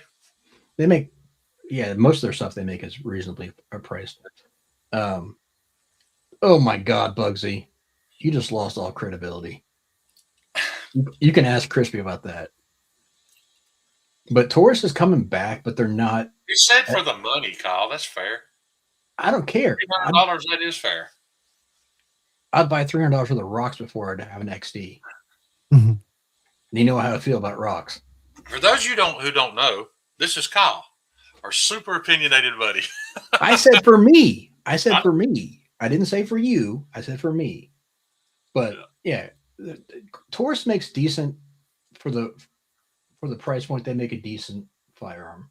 Again, I'm in that same boat where if you're going to spend $350 to $400 on one of those, just wait and get a little bit. Spend. Where does it stop, Kyle? You told no. Stop. Listen to me, Shane. From 200 to 300. You're telling Bugsy to go from 300 to 400. Where does it stop? Stop. The difference between a $350 to $400 that versus a Canic is a huge difference in quality. Do what now? The difference between $350 and $400 on a Taurus versus $50 more on a Canic is a huge difference in quality. Yeah, I mean, I own a Canic. I would rather have a Canic than a Taurus. Of course. Yeah. I'd rather have a Canic than a Glock if you're going down that route. Yeah. But yeah, there you go, Drew. Terry or Joe, you're right there. I do buy. I mean, I've got range ammo, but I do buy high-end ammo, and that is the one spot that Kyle hasn't mentioned that he could have won the argument on. I am never confident in any 1911 chamber and hollow points. Why? They're just they weren't designed to do it. They don't feed right. And they infamously snag on the feed ramp. Well, if you don't have a polished feed ramp, yeah, but that's part of making. But I do have a polished feed ramp, but I'm just saying it exists. It is a thing. I agree. Again, more dependable guns out there to shoot hollow points out of than a 1911. Yes, because a 1911 has tighter tolerances on the feed ramp, but part of it having a 1911 or having some of those striker fired weapons is taking the time to polish the areas that need polish, so you're getting reliability and you're getting the best out of what you have.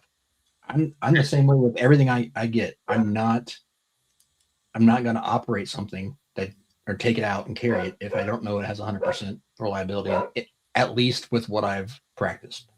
And I'm running boxes of stuff through something before it gets carried. It's not just going to be, oh, well, this new, it's going to be fine. No, you run out there and you test it. Luke, I would like to see John walking around with a 1911 in his hand. Yeah, for me, I'm a 365 guy. Yeah. 1911, even a commander would look like a Desert Eagle in his hands. I'm not even sure he could get his fingers around it. I can get my fingers around it. I just don't think I could pack it comfortably. I have to carry it outside. I like to appendix carry everything. Exactly. But my Dremel's laying right there, so I don't have to buy a Dremel. There's that, I guess. Yeah. But Carrie, if you do this, learn how to shoot with your left hand. So you can shoot the 1911 out of it, and keep the high point in your right hand, so that when it jams or you run out of ammo, you can hurl that son bitch. Joe, I agree. Definitely stop a threat. If you hit them in the forehead with that high point, they're going down. Yeah, it's a brick. Joe, I was saying 100% reliability in my testing. I'm not saying, I'm talking about going and running boxes of hollow points or something before I carry it. I'm not saying that the gun is going to be 100% reliability, because that's not possible. Every gun has had malfunctions at some point. I'm talking and when I'm running it, going out and testing with multiple ammo and my carry ammo, which I typically run spear gold dots. If it doesn't handle that, it's not getting put into rotation until it gets sorted out. So, Jacob, I don't have a clue how to post that video, but you're more than welcome to show it to her on your phone if you want to. He's talking about the AI video. Oh, that Broke Ass Knives did. That was amazing. That was so funny. I still get tickled watching it, because I know my ankle would fold in half and I'd fall to the ground if it was actually me doing it. If you were jigging like that. Yeah. It's just so funny. Like, if you watch that video, pay attention to my already abnormally large head, because towards the end of the video, it just gets bigger. Like, by the end of the video, my head is as big as my torso in that video. Because you're feeling what you're doing with your dance. I guess. That's fitting for reliability, but I agree 100%, Joe. But the only issue is it depends on where you're, I guess, carrying and where you're living, because in an urban environment, 6 to 7 rounds is not ideal, because based on statistics, you're typically, it's like 67% of the time you're getting attacked by more than one person at a time.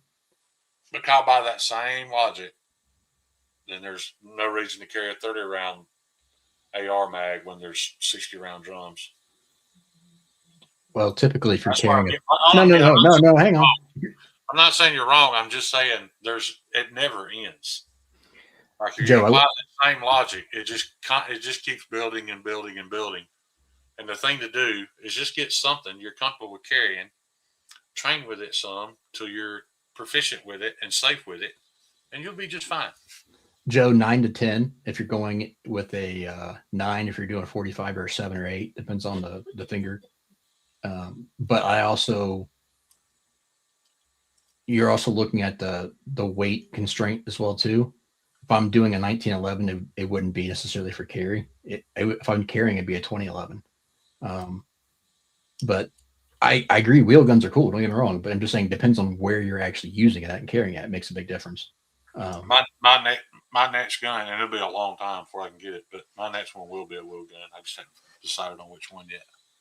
They're phenomenal. And again, going back to reliability, it's great. But yeah,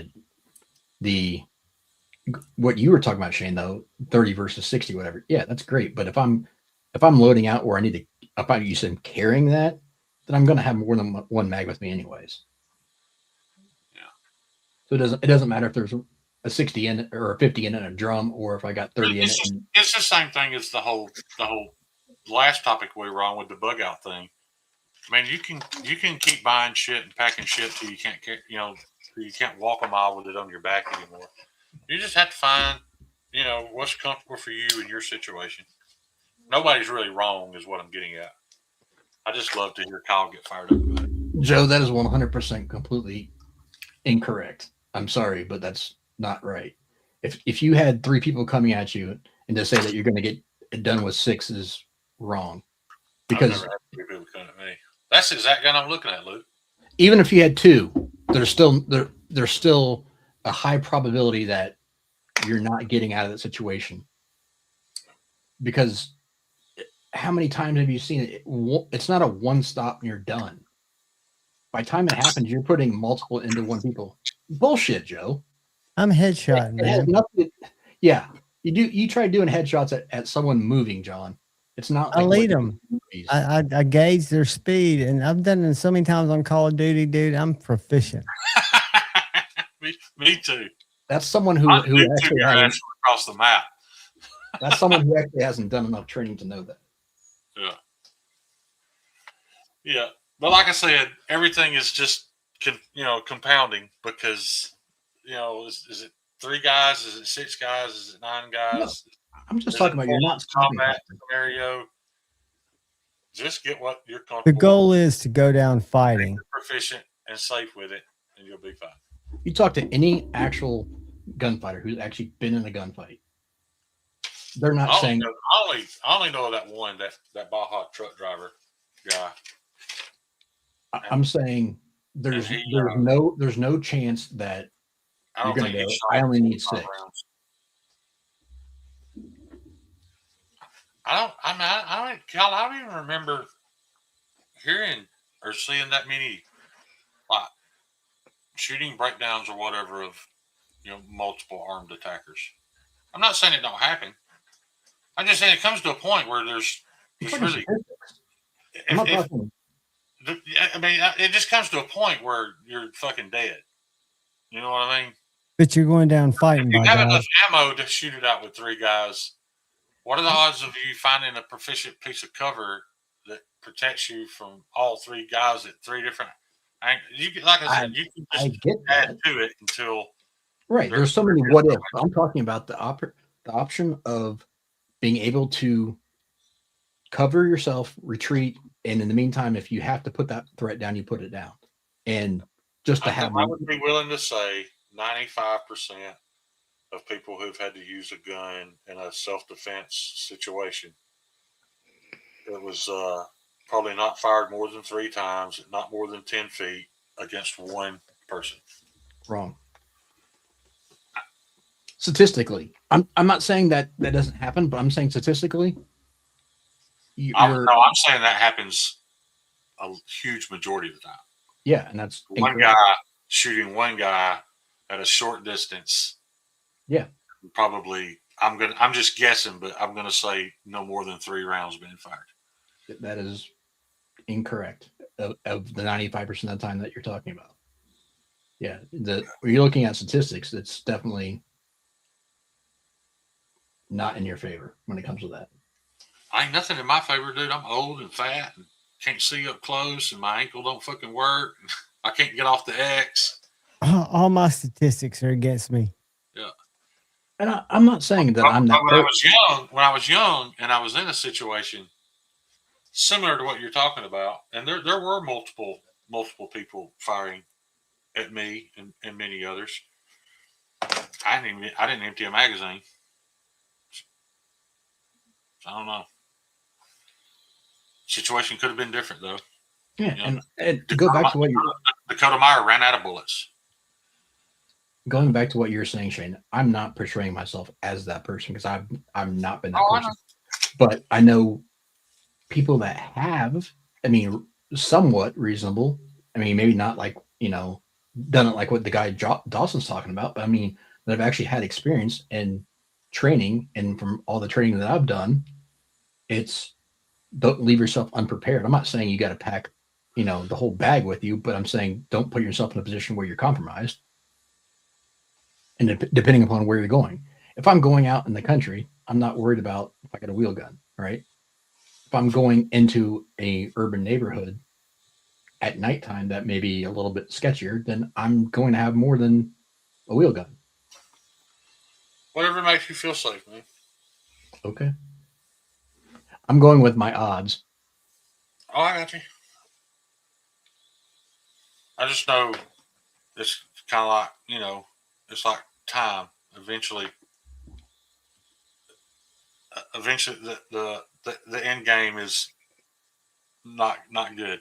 No, but you do want to go out in a blaze of glory. Not No, just going click, click, click, click.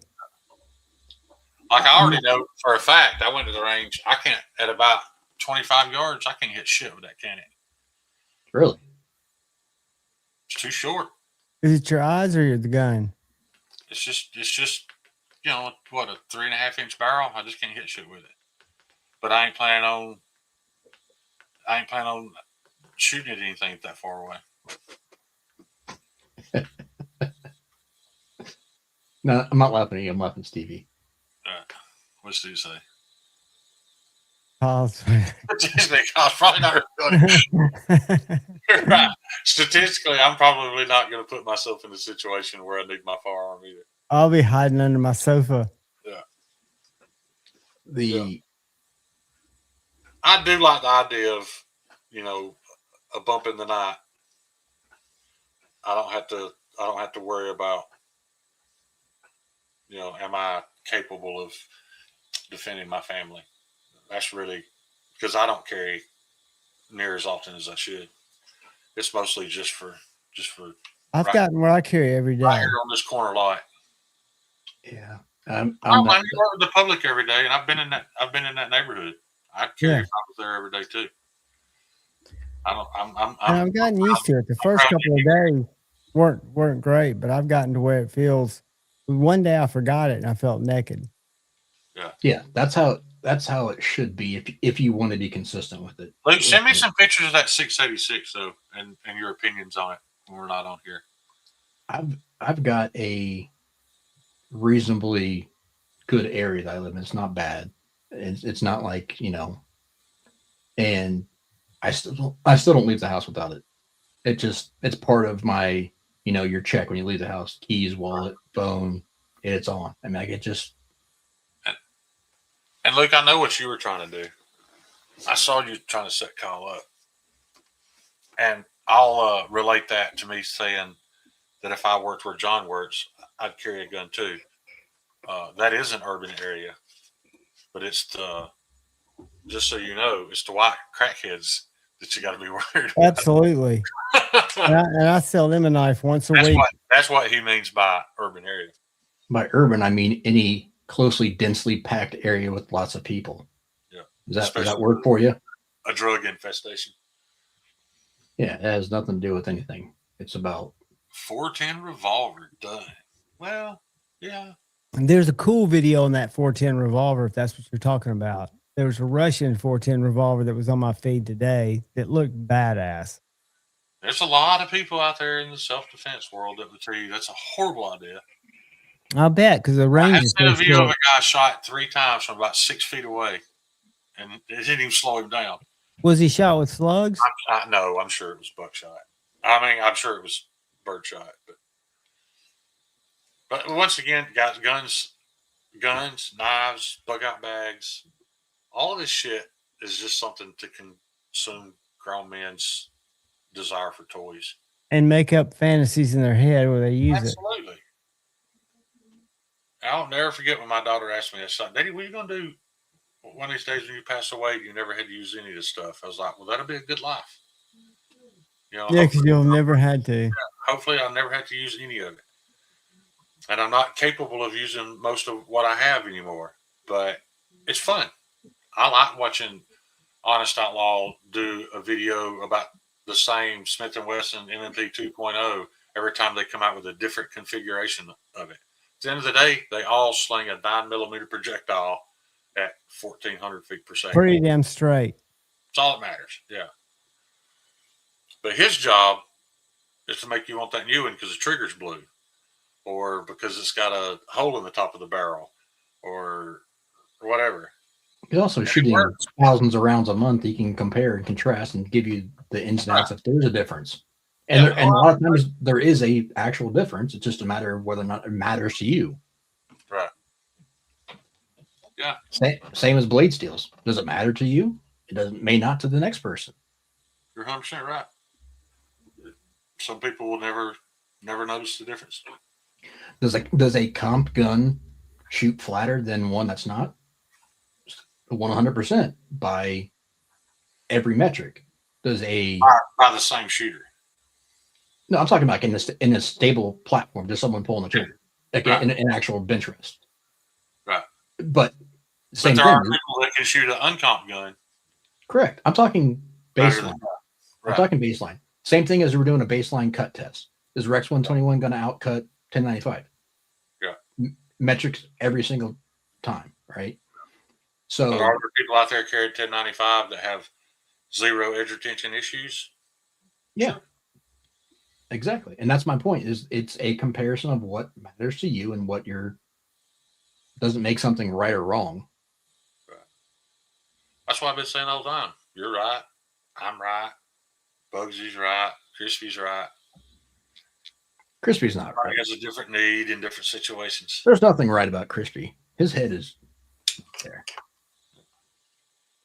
Stevie, if you want to extend that cutting on your cardboard, send it to Jared. I tell you, the last thing I'd ever want to be assaulted with. No, that Spyderco. What is it? The police. The one that's got the long claw. The civilian. Is that the serrated one that's longer than that? Yeah, but I finally. Yeah. Remember who sent that? Who this? Mm-hmm. It's not rag. It's not rag. And 5-door gave me my GEC Bullbuster. Correct? Good Lord, your brain is less foggy. Told you. Are you doing that methylene blue? No. Yeah. I hadn't tried the methylene blue. Luke, what do y'all know about it? I don't see anything that makes you pee blue. I don't know. I just don't trust it. I don't think there's a miracle cure for anything.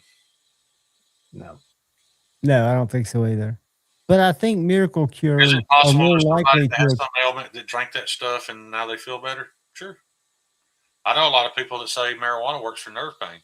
I think there a lot of the science, the surprises do lie in natural medicines, though, that they're not being explored enough. They will be. But it's also about how that person reacts to it as well, too. Because Sure. not every two people are the same. Yeah. Just But they typically don't react to a statement. We could both drink this cup full of coffee, and I'd be wide open and she'd lay down and take a nap. Right. She has ADHD, so that much coffee would knock her out, where it would keep me awake. It's just the same thing with every other chemical compound on the planet. Absolutely. My point is, pharmaceutical drugs don't address those differences much differently, so they affect people differently. That's why I know 4 people right here that I know personally in this town that died from the COVID vaccine. I'm not saying the COVID vaccine was bad all the way around. We are going to get shut down now. I was biting my tongue. But some people, it just fucking killed them. I know a guy who it happened to. He went home, laid on his couch because he was tired, didn't feel good, and that was it. Yeah. Joe, sweet dreams of finely tuned banjos. What is the wheel gun? Is it like a Gatling gun? No, it's just a revolver. Okay. The most reliable gun you can get. Yeah. And those speed loaders making pretty quick work of them, don't they? If you know how to use them. I know I've seen them on cop films. I mean, Jerry Mutually can put more bullets down range with a revolver than any of us can with a semi-auto. So yeah, but again, there's a ton of different metrics that go into that. And it's 5 or 6 shots, never more, right? Unless it's a 22. No, I'm saying he can put. Say your revolver holds 18 rounds. He can put 18 rounds down range on target faster with a revolver than any of us can with a semi-automatic. With an 18-round clip. No? Yeah. Well, us having an 18-round magazine, right? And have to reload twice. But I mean, that's all he's ever done. His entire life has been dedicated to being the fastest, most accurate revolver shot on the planet. So he's a 1 in a million. Yeah, he holds every record. No, there's people that he competes against. He loses sometimes, but they're out there. That's why I say I'm way more scared of a guy that trains constantly with a high point than I am of the average 2011 owner. If he trains right now, I'll tell you all this. Ethan might be the most dangerous guy in the knife community. He's not really in the community anymore, but that we know, because Ethan has dedicated his life to training right now. No doubt Ethan could outshoot me. There's a lot of guys that do. Right. That you just don't, they don't talk about it. You're right. Yeah. But because I know of several actually. It's kind of the same thing as, when Horace Gracie came into the UFC and fought legit badasses and won. It was just it was a situation. He had trained to manipulate bigger, stronger men than him his entire life. Right. Can't beat training in anything. Whether it's a knife fight, a gun fight, painting a fence, no matter what it is. Preparation is going to outweigh everything, especially if you have the right technique with that preparation. Yeah. I see Jeffrey Dawson's mixed. I don't know that name, but I believe him. Jacob, that is correct if you're close for sure. Yeah. I did love that. I did love that on Justified, though, when they got to talking about that whole, what was it, the 12-foot rule? For guys 21. within 21 feet. For guys within 21 feet with a knife, he's going to win against the guy with a gun if he has to holster it, or if he has to draw it and fire. And that guy did it, and he tripped and fell on his knife and killed himself. I didn't see that, but that's apropos. That was the most smart-ass way of proving that theory wrong. Yeah, there's tons of training out there showing that. But the crazy thing is, it's not even that. It's just the fact that by the time it happens, you're stuck 3, 4, 5, 6 times without even realizing, and then it's all of a sudden. Yeah. Then you're bleeding so much. Yeah. Yeah, I do not want to be attacked with a knife. Look at that. Dawson, that's like what's his nuts? I remember Impossible Shots, Jeffrey. Yeah. I don't remember the guy's name, but I remember it. Bugsy, that's correct, but even if you're getting off the X, you still only have, I think it was the fastest I've seen anyone do it was like 12 or 13 feet, and that's even with movement. Without movement, there's no shot. Yeah. I'll say this. I think John with a knife in his hand could probably stick me right in the eyeball before I could draw a pistol at probably 12 feet because I can't move. You'd be surprised. When I was coming at you with that knife, you'd be terrified. You'd be reaching for that gun. But the reason for it, you've been standing there for 5 minutes, and I'm feeling threatened, and I'm preparing for that situation. But the average human, when in that situation, it's a bum rush. I'm gonna waste 2 or 3 seconds thinking, "Is this really happening? Is this guy? Do I need to?" By then, it's over. And then, unfortunately, you're also thinking about, am I legally? Where am I? Because that runs through my brain. I think it would in the situation that was high tech or high stress too. Am I at the right here? Because we're so right. I'll say this: the only reason I've not had my ass whipped in nearly every fight I've been in was my ability to take a punch, because that's the difference between me and my brother. My brother could just sense, if he sensed any hostility, he had hit you before you ever saw it coming. Where me, I don't even realize that it's escalated to that point until I've been hit. And that's not safe. But no, I was flawed that way too. I had to be hit before I would jump into action. Right. And luckily, I've always been able to take that first one and fight out of that hole. But so I'm sure it'd be the same way in a gunfight, a knife versus gunfight. Just because the way my brain works, I wouldn't think to draw and shoot. I don't know. It might be more than 21 feet, in all honesty. Bugsy, I agree. If I saw you get out of your truck with a knife and you're screaming, I'm about to stab you, MFer, and then maybe. Depending on what it escalated from, depending on what edge you were standing on when that shit happened. Right. I mean, I've literally had people tell me they were gonna beat my ass, and I still didn't believe them until they hit me.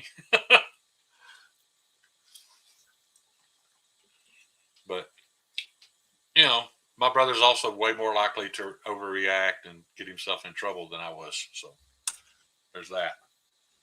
Which is saying a lot. Yeah. Yeah. I know for a fact that he's had a gun pointed at his face 3 times. Never got shot, but he's been, He's looked down the barrel. I've only had it once. And he took it away from him and beat him half to death with it all 3 times. But again, that guy clearly, all 3 of those dudes clearly never intended to pull the trigger, or he wouldn't have been able to take it away from him and hit him with it. Right. They were just trying to intimidate him. Yep. I've only happened to me once, and that was not to the front; that was to the back of the head. But that was also 25 years ago, or longer, no longer ago than that. So, yeah, I'm kind of in the same situation, buddy. I feel the same way. Yep. I'm glad I don't have to worry too much about it. But like I said, for me, it's never even been a worried about my safety thing. Firearms has been just like knives, just like the bug out hobby. It's been something for me to dive into and be consumed by and have fun researching it and obtaining things. But mine was just the opposite. I got my first one when I got married just for protection, learned how to use it. And then when I got back here and was single, I kind of got into it a little bit as a hobby, but I only got one handgun. And then I bought another handgun that was the same, but it just shot 22 caliber bullets that I could shoot. You're talking about the most deadly bullet on the planet? Yeah. The bullet that takes more lives than all the rest of them put together. And my clips will hold 20 apiece. Yeah. That 322 is a great gun. I've had it jam maybe twice. And for 22s, that's pretty good. Yeah. And when I say jam, I just have to rack it and it shoots again. Kyle, that is not true. I just made a post about that recently. About Jersey? Yeah. It's all the state. I was being nice when I said that. I was thinking of New York. And then when you realize that the majority of the state, Bugsy, that's true because that's where only the criminals carry guns. Is no different than anywhere else. It's just those small pockets of cities that vote for stupid people and stupid laws. No, I was talking about Jersey, where it's damn near impossible. I only brought it up because I get sick of hearing people talk about what a shithole California is. California is not a shithole. California is one of the most beautiful states in the country, possibly the most beautiful state in the country, full of incredible people. The problem is you have 3 or 4 pockets in that state that the government has deemed and given the power to create laws that affect all those good people. The state's not bad. The people aren't bad. It's just it's the way voting lines and all that stuff is created, has ruined them. I wish I knew the methodology behind both sides that are really, I think, controlled by the middle. Yeah, Bugsy, I was thinking about like upstate New York. There's a lot of there's more cattle in the state of New York than there is in the state of Texas. There's a lot of good, hardworking farm folks, and just you can't throw them. You can't throw them in with the people who just voted a communist into office in New York City. I mean, unfortunately, they're affected by it, but it doesn't make them shit people too.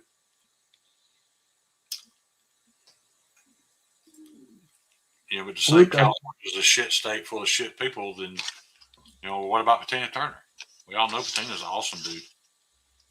That doesn't reflect. Yeah, you can't ever blame the people that are residents of the state. Right. Because it's not just as easy as to move if you don't like it, because it's not feasible to move.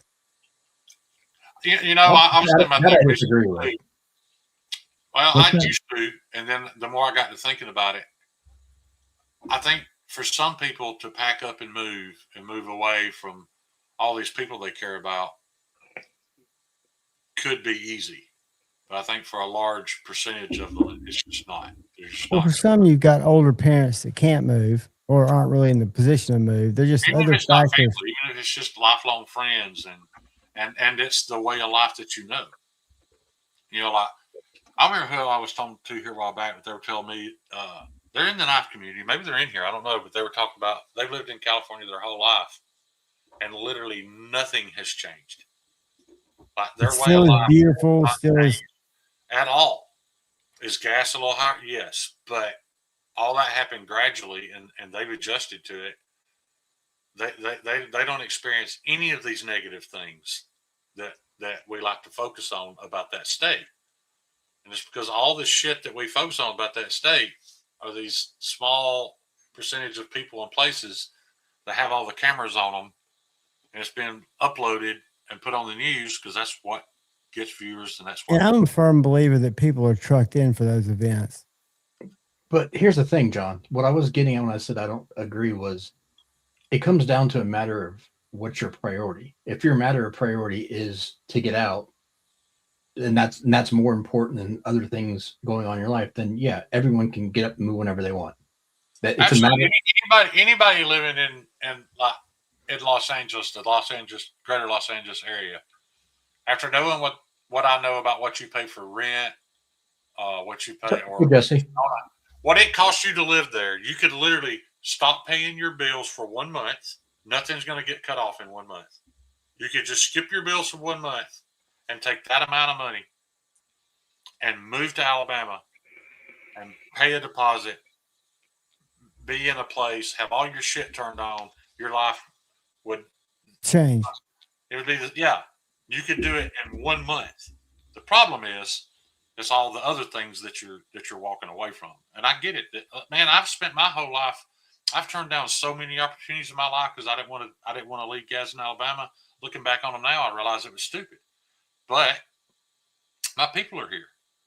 I don't want it to be more than a 15-minute drive to meet Heads. I don't want it to be more than a 2-minute drive. And the reality is, you get more from the contact with those people, your people, than you do from any distant promise. Luke, you'd be surprised. It depends on what you're specifically after, but again, it comes down to want versus desire. I mean, if you want something and you need to have it, or need versus desire. If you need to move because of something, then it takes precedent over, what you like and enjoy. Look, that completely depends on how you're framing that, because there's tons of opportunity in Alabama. But even if you take the same industry, and I'm just going to use a real basic one. Let's say you're a manager at McDonald's, or you're a fucking rocket scientist. Either one. There's plenty of opportunity in Alabama. Will it pay the same as it does in California? Possibly not. But it's the cost of living so much lower. At the end of the month, is your expendable income going to be any different? I'll be willing to bet it's either going to be the same or you're going to have more.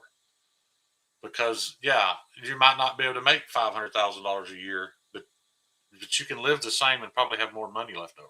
On $250. Right. So there's plenty of opportunity here. Maybe, I know, a lot of the tech stuff's in California, but I don't know how that applies to the Huntsville area. But yeah, the cost of living is what people don't take into consideration. Like, and like, for instance, I'm just going to throw an industry, like industry that I was in, I could have a job where I'm at, and my cost of living ratio would be significantly less than doing the same exact job at the same or nicer, more prestigious facility on the West Coast. And it comes down to, where do you want to spend your money? Do you want to have money saved? Do you want to have money that's always going out in expenses? Do you want to own a home? Do you want to have to rent? There's all different types of what's important to you and how that money gets spent. But yeah, your money goes way further, even if you're making a little bit less. Gas is $2.29 a gallon here. Right. Yeah, I don't know what it is in California right now, but it's $2.29 a gallon, and we don't have toll bridges and toll roads. You don't have to spend $15 a day in tolls to get back and forth to work.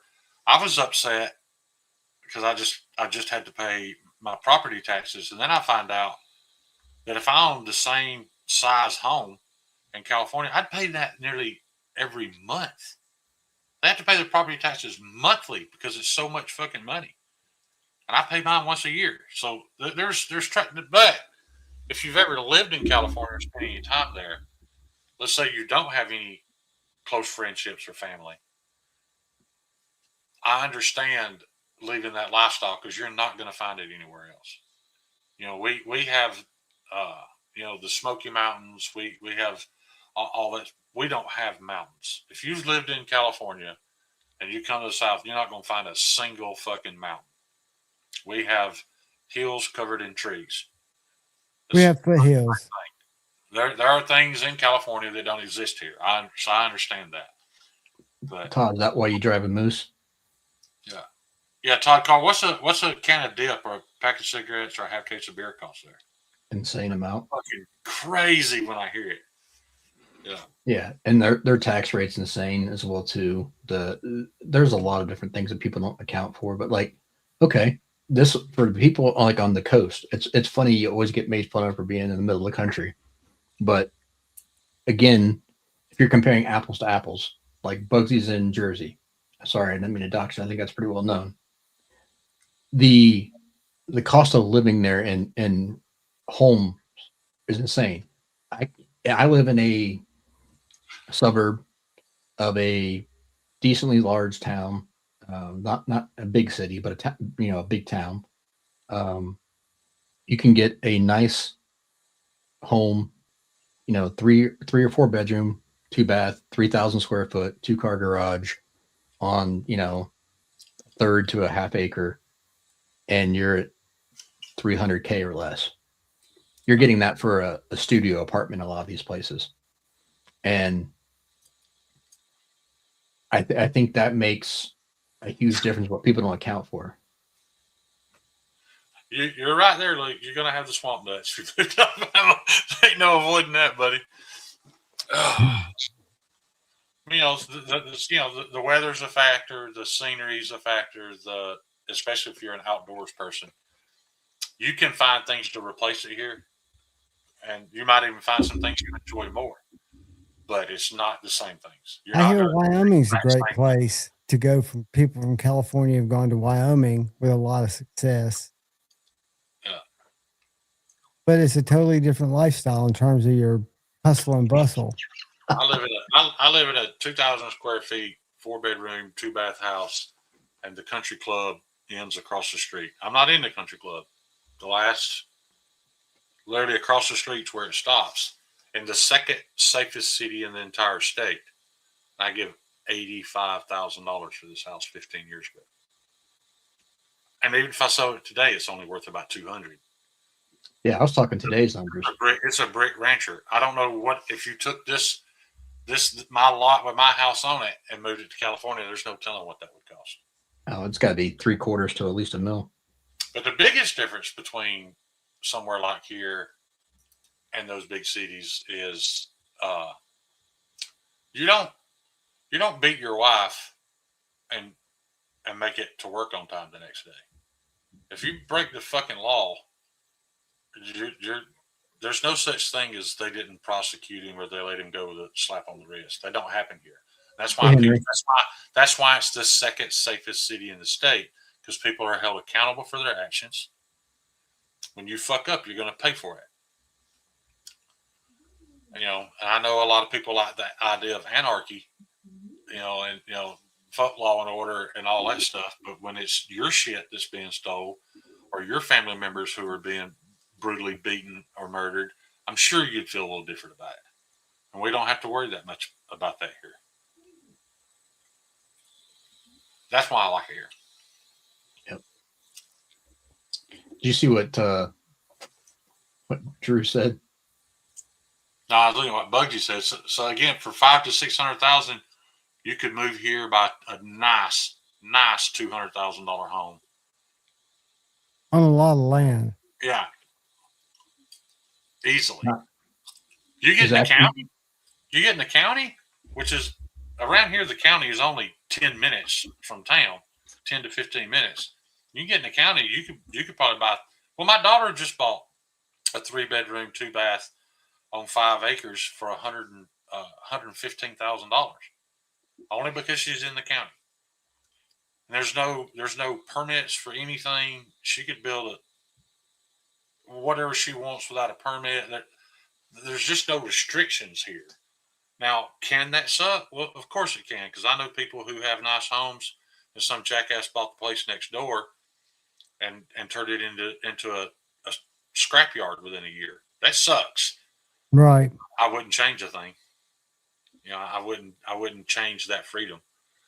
No, but if that's a priority, then you also buy up enough land where it's not going to affect it. And that's exactly what they do here. Yep. They buy one piece of property. They spend the rest of their life trying to buy everything that touches it.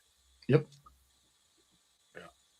However, we're starting to catch up. I will say, like in Zach and his situation, I'm sure a positive to where Zach lives is these artisanal, these places to go eat that serve farm to table food, and it's really good and it's kind of pricey. We're starting to get that here. I'm sure there's not near as many options as a place like where Zach lives, but we're starting to get that here. So I don't know of a whole lot you would miss out on other than environmental. California is just an oddity. It's a beautiful, beautiful place. Yep. It's also an uninhabitable place. It only exists because we popped water into it. Yeah, it's an expensive place to keep viable. Yeah. Well, y'all know how many houses in Malibu have been rebuilt since all those houses burnt down? I only know because Adam Carolla is constantly reporting on it. 0. One. I heard 0. I didn't think they were even allowing that was rebuilt, and there's no telling who that guy paid off. But they're going to hit those people with all these environmental studies and all this shit till nobody can afford to rebuild those houses. Well, they weren't even allowing people to go in and do cleanup for almost 6 months. Yeah. Nice, Roman. Don't have those issues here. Now, Alabama's also was a mainstay for Monsanto. Monsanto had tons of plants here because we don't have all those environmental restrictions. How did that turn out? Pretty shitty. A lot of people growing third eyeballs because of Monsanto because our laws are that lax. But where do you draw the line? What's important to you?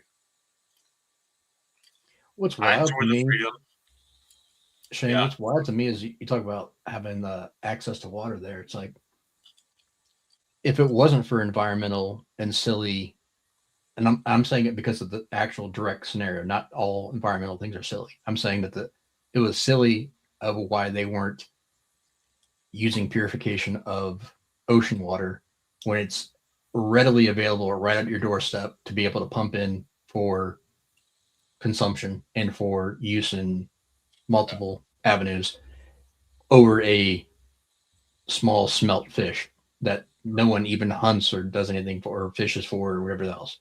Oh, I get it. It's asinine how things get in the way sometimes and affects people negatively just so other people can make money. Yeah. And Jesse, you're right. F Monsanto. Monsanto and Nestle are probably the two most evil corporations on the planet, other than like the Rothschilds. And I'm just talking about public companies. Damn it, Dawson. Monsanto and Nestle are both pure fucking evil. Bugsy. Dragonfly. I agree with Jacob. I want to say that again. Did John sleep? We're all awake, brother. Show us that dragonfly. Dragonfly's over here. Show it to us. It's in another case. Oh, okay. Never mind then. I have to get up. I can show you Fugly. I was just really impressed. You're already on stream. Hey, did I tell you I've got another dragonfly that came in? A K390 Warncliffe?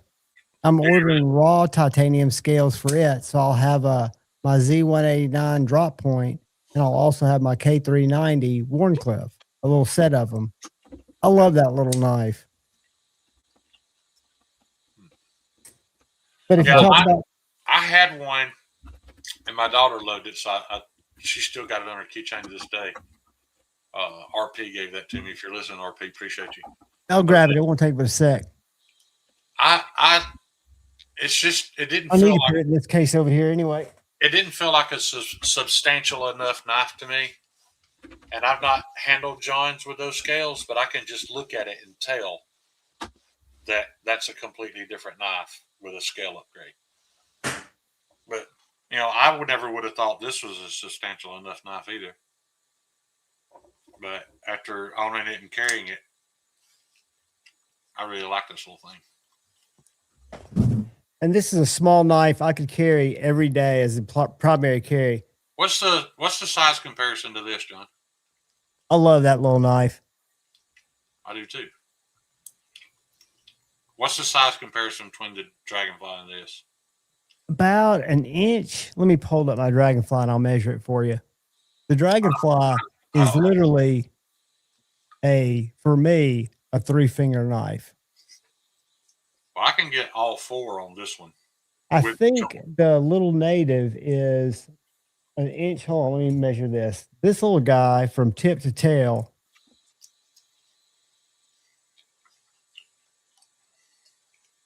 is 5.5 inches. I think that one's closer to 6, maybe 6.5. Because can you get 4 fingers on the grip or just 3? I can. Surprise! Look at this. Yeah. I can get, with the choil, I can get all 4 on it. I think the blades are about the same length, but I think you got a little more handle. Yeah, the blade to handle ratio is just a hair off on the But I like Spyderco's FRN as much as anybody's. But these little $99 scales, and it comes with a backspacer. And now that I've learned how to put this together, you build it. In all honesty, that knife from the factory is too light. Like it doesn't feel like it is substantial at all. But as a primary carry, the wire clip's great, carries deeply, and for what I'm cutting most of the time, that's just fine. Yeah. Better than a slip joint. And we've got a couple of Spyderco slip joints down there that are pretty cool. The one I like, but it doesn't have a pocket clip, is that little Jester, that little 3V or 4V Jester. It's got That is a cool little knife. It's just got an interesting little Mel Pardue blade. Yeah. Didn't they have wasn't it kind of pricey though? Yeah, it's like $200 for that little thing. Yeah, because I remember looking at it and asking you. You told me how much. I was like, nah, never mind. No, maybe it was $99, Shane. I think it's $99. But it is expensive for as little as it is because it's the size of a man bug. Doesn't have a clip. You literally just drop it down in your pocket. I'll be right back. Little Neighbors is 5.94 overall. Dragonfly is 5.63. Jeffrey Dawson is a wealth of information. Thank you, brother. It's not as much bigger as I thought. Not even a 1/2 inch.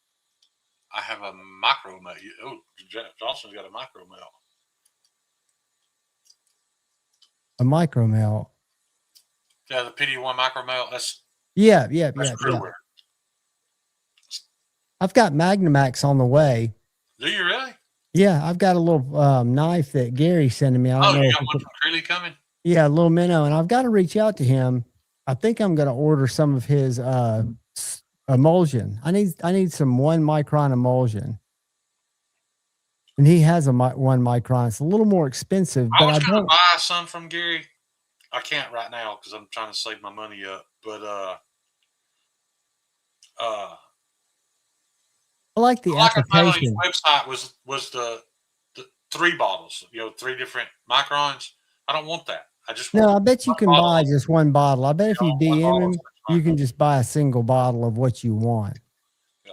I had a couple of people donate tonight, John, and one of them, I apologize. I don't know who this person is. I mean, I know they're in the live. It says Brace, but I don't recognize the name. But I don't want to. Text it to me afterwards, and I'll be able to probably tell you. Yeah. The other one, I know who that is. But you guys are awesome. I really appreciate that, guys. Roman, I love Spideys too. They're probably not my most exciting knives, but my best cutters without a doubt. I will send it to the group chat so Kyle might know who it is. Shane, do you remember me showing off this little knife? Does this look familiar? The design language. Hold on. It does look familiar, but I'm not. This is a $50 CJRB. That's a Dylan Mallory, isn't it? Yep. Yeah. Aluminum and G10 Droma, which is a Dylan Mallory design. Fucking Luke, man. I love that dude. Where's he? He uses charcoal in his home. Yeah.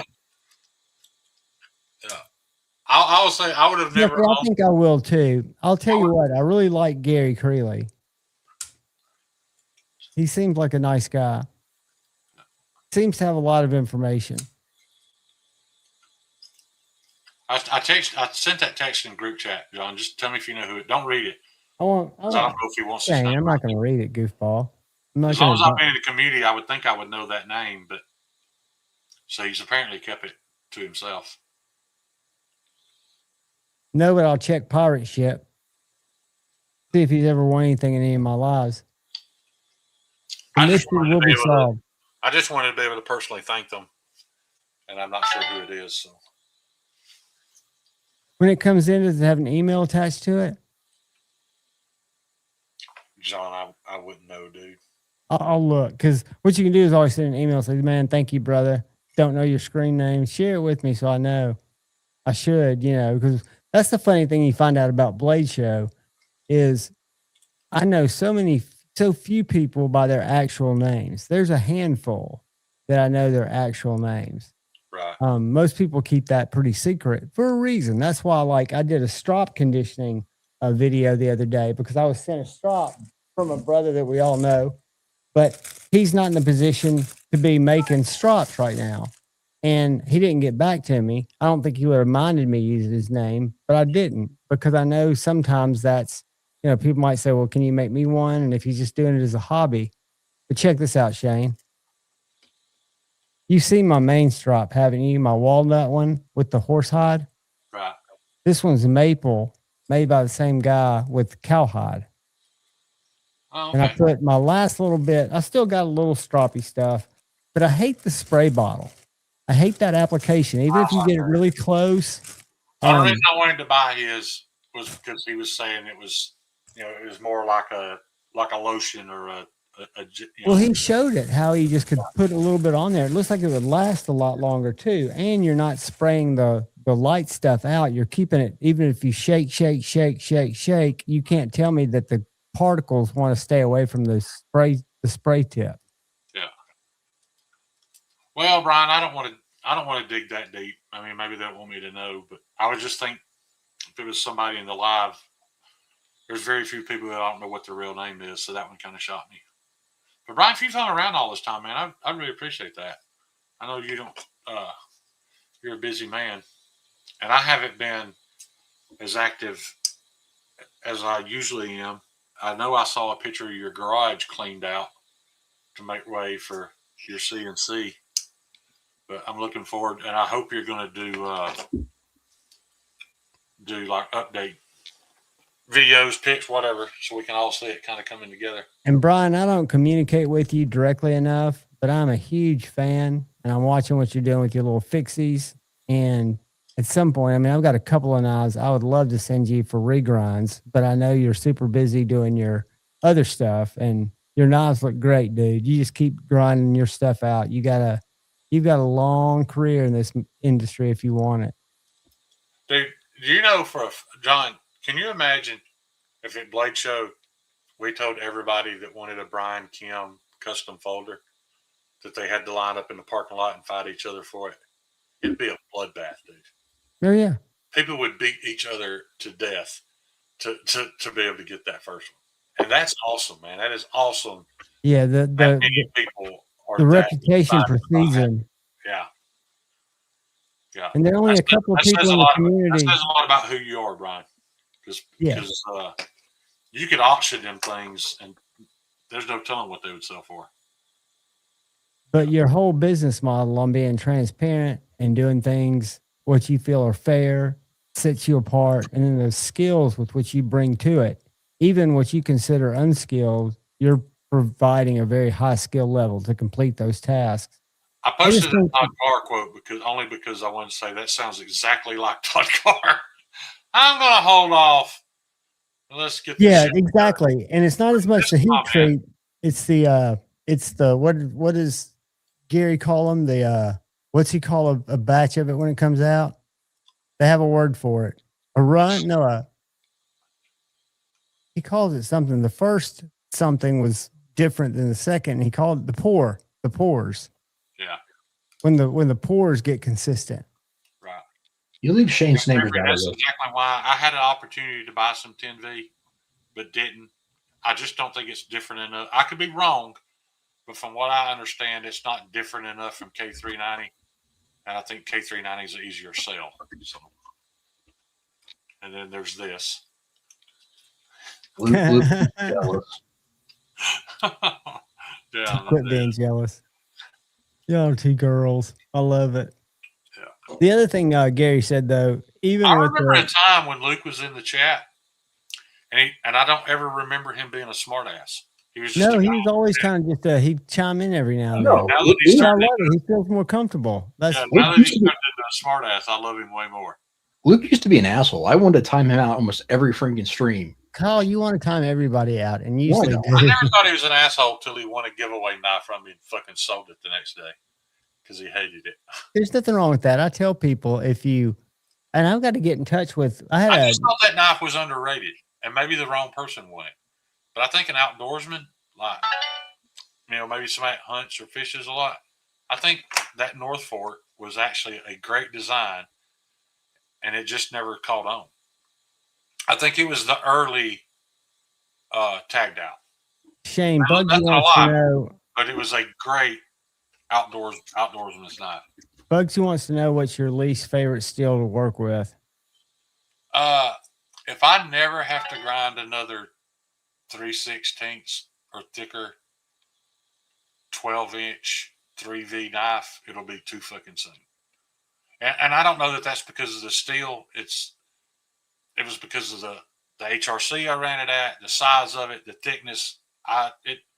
Those Alabama hammers that I made for Troy and Bama Ninja, that was the most work I've ever put into grind. And those things are was it convex ground? So they're not even full flats, and it's still burned everything up you had. Yeah.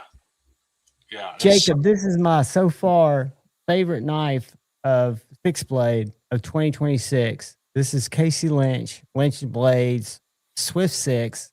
It's a little bitty guy, 6.5 inches of crew wear with a thick enough spine to make it tough, but a full flat to make it slicey. And I'm kind of finicky about little weird knives, and this just suits everything I do, which is cut open cat food, cut open cardboard, processed cardboard.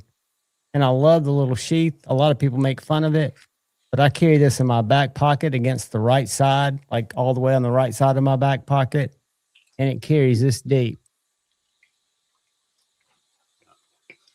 And I remember when Cold Steel came out with that 3V chopper, the one they collaborated with Jimmy Slash. Yep. And I saw how much it was, and I thought, that's fucking stupid. And then I made a chopper. And you realize how much went into it? If I made another one, it would cost what that Cold Steel cost just in labor. That's not counting any materials. But that's the difference in you. I don't think my time's worth anything. But to make that knife again, it'd be $350 plus materials. Yeah, I don't ever want to sharpen one of those again. Show you something cool I got from CountyCom. Is that titanium? It is. And you know what? They sent me a second bag like 2 weeks after. My first bag got a lot of views, but I think they just didn't think they'd sent me the first bag. They sent me another bag. I've got one of these titanium wrenches. It's 8 inches long. Yeah. Everybody take a second to say hello to Mr. DH. He is DH. a nice guy. He's not always in in our chats, but he's not all over the knife community. But he's a super good dude. Kyle was actually showing your kitchen knife earlier, DH. Hey, And to answer DH. your question, I know you're out of the loop on this, but I have a broken ankle that has had me down for way too long, and has nearly brought me to a screeching halt until I get some stuff done about it. So I'm not grinding right now, but hopefully soon. One thing, DH, I wanted to say was, I know you've got my email. Go ahead and reach out to me, email me, and give me your address. So when you're, I can get this knife sent out to you. Yeah. Is it sharpened, Kyle? It will be tomorrow. Okay. Yeah. He was just showing it earlier, actually. Hey, Bugsy, I've never owned a Winkler, but we traded for one about 3 weeks ago, and the co-owner of the company bought it for his personal knife. It's a trailing point, and it was sharp as shit, and he did not sharpen it. And usually he sharpens everything he buys. So I have a feeling they have pretty good edge retention, or they're so big that they hold an edge. But this one looked pristine. Shopping for a multi-tool right now. Leatherman makes one with MagnaCut blade. You think it's necessary in a multi-tool? I personally don't. No, and Leatherman did a horrible job. I should be the person to tell you that it is worth it, but I don't think it is. Not on a multi-tool, and they're not doing a great job on the heat treat anyway. DH, look up the multi-tool. I think it's the multi-tool classic. It's got G10 handles. You can also get it with titanium handles. It's a pretty basic tool. It's the one that I've got, and it does everything I would want it to do. It's got good set of pliers. The knife on it's fine. Because think about it, chances are you'll have a knife with you with your multi-tool. So the MagnaCut, even though they heat treat it really low and it drives the price, I think it's the ARC is the Leatherman with the MagnaCut. I just don't think it's a good use of the steel. But I think that's called the classic. I would go with Leatherman. They're not top of the food line as far as knife steels and that type of thing, but you're not really buying them. I agree with John. I wouldn't be dependent on my multi-tool to be a great knife to begin with. I'd get it razor sharp and then not use it unless I absolutely had to. And I'll tell you who I've heard makes a very good multi-tool from people that come in the store looking for them. I've never experienced one. Y'all might have. Have y'all experienced a Victorinox? I'm sorry, I interrupted you. Go ahead. No, I just didn't know if anybody's used a Victorinox multi-tool. It looks cool. Well, I hear they're made well. I don't know how. If it's 14C or 12C, but they won't tell you, and that pisses me off. Victorinox. Yeah. Victorinox uses was it 1.4116 or whatever it is? Yeah, never mind then. Is that worse? It's just surgical stainless. Yes, that's the definition of surgical stainless. Because you want the tools to hold up. Again, I'm not worried about edge retention on the knife because it's a small part of a Leatherman or I need to find the one I bought and I can't Eric, find it. That's not US made. We ain't pointing DH in that direction. No, I agree.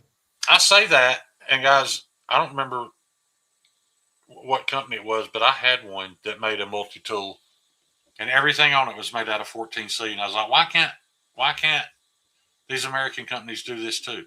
They made it out of the strongest stainless steel money can buy. That's the way all of them should be made. This was sent to me to review, and I reviewed it in an unboxing. It's a multi-tool, but it's like 20-something bucks. It's a Flissa. It's got a removable wire cutter. Don't buy that, DH. I know, but I'm just saying, if you're not looking to spend a lot of money, it's got all the tools. Maybe they're not the same steel. I'm sure they're not. It's not super heavy compared to my classic. It's a little more heavy. But it's not a bad tool for what are you going to be using your multi-tool for? When people, I've used several cheap multi-tools and tried to use the pliers and squeeze them, and the handles just collapsed together. I can understand that. The stop in there or whatever is where the issue is. It just breaks or bends, and yeah, I'm just not. Just buy a Leatherman DH. Pick the one that's got the stuff you want and it's the size you want, and you'll be all right. But I wouldn't pay for the extra for the Magna cut. Right. They're not heat treating it good enough to make it worth the while. This one's got a rape whistle in it. Well, that's perfect for you. You can't say that word, John. Oh, I'm sorry. Grape whistle. Yeah. Got a whistle. I don't remember how to get it out. That makes sense why you like these Pete Smith then, because they're AEBL. I don't think me, you, and Steve Clary, all three could break a knife in AEBL if we tried. You know what that is? I have no idea. The world's tiniest ferro rod. Can you imagine striking a fire with that? And on the back side of it, show us. That didn't whistle. That just made some airy noises. Oh, okay, never mind. My dog officially hates you. But Derek, to back up to giving you a hard time about recommending something Chinese, that company is very inventive. It's very cool, and I hope it leads to some American companies leaning that way, because it's very rare, I feel, that China innovates, but I am kind of a fan of what that company's doing, but I still ain't buying it. Palmer, I made a fire. Blade Show 2022 when we stayed out at my buddy A to Z EDC's in his fire pit. But I started with tinder, and I had some of that that little fire starter stuff that's kind of granulated that I mixed in there. But I did start it with sparks. Huh? Thought you were kicked off a tinder. Not that kind of tinder goob. I have never, and y'all can, you computer sleuths can look into it. I have never signed up, never registered for any kind of dating or mixing app. I will hunt before I do that. You want to see a kind of a nice, inexpensive fixed blade? John, quit showing Chinese shit on my channel. This is American. Oh. Or this is Canadian. I don't think I showed this yet. This is something Derek sent me. This is Ukrainian. I'm sorry. Derek for real sent me this. I got a whole block of this. I can get at least 3 knives out of it. Oh, dude, what is that? That's beautiful wood. Yeah, it's hard as. Is it zebra? Yeah. Black pekka wood. Yeah, I'm looking forward to sawing that up. I could probably get 4 knives worth out of it on a bandsaw. I'm going to be honest. I might feel a little guilty using their bandsaw on this. I'm afraid it's going to wear the blade out. So I may just have to have it ripped on a table saw. And in that case, I'm probably only going to get 2 knives.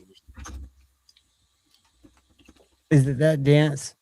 It's pretty damn dense, dude. It's I don't know that much about woods though. I'm sure between Derek and Todd Carr, they could.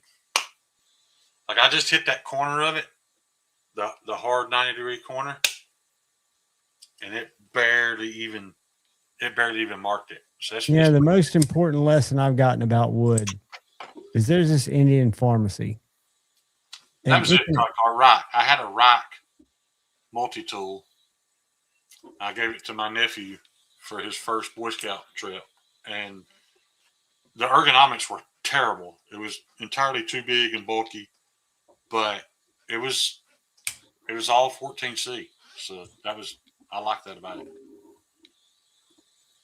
Osage is one of my favorite wood handles too, Crispy. I've got a Lucky Dog Knife Company knife that's an Osage orange.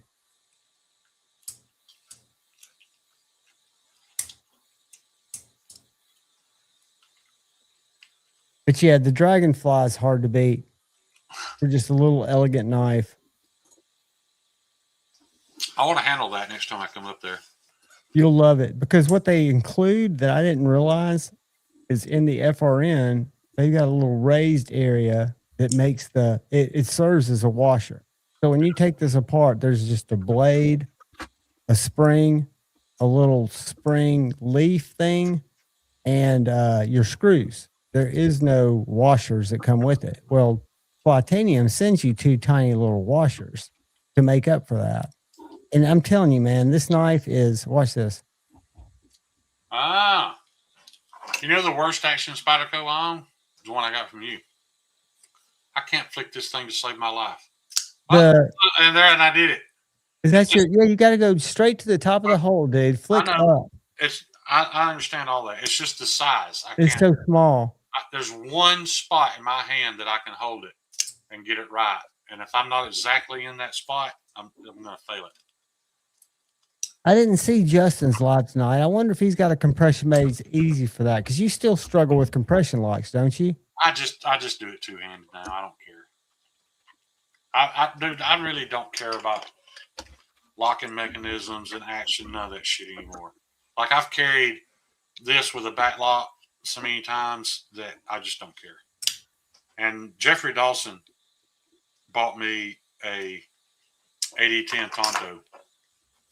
And I'm embarrassed to admit this. I haven't carried a Spyderco since. I've carried that knife. I love that fucking knife, man. And it's a back lock, and I don't care.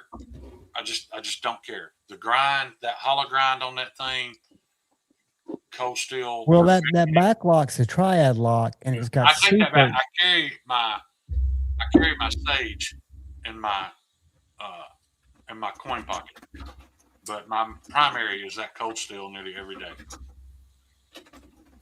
That's sweet. That's a nice knife. It is.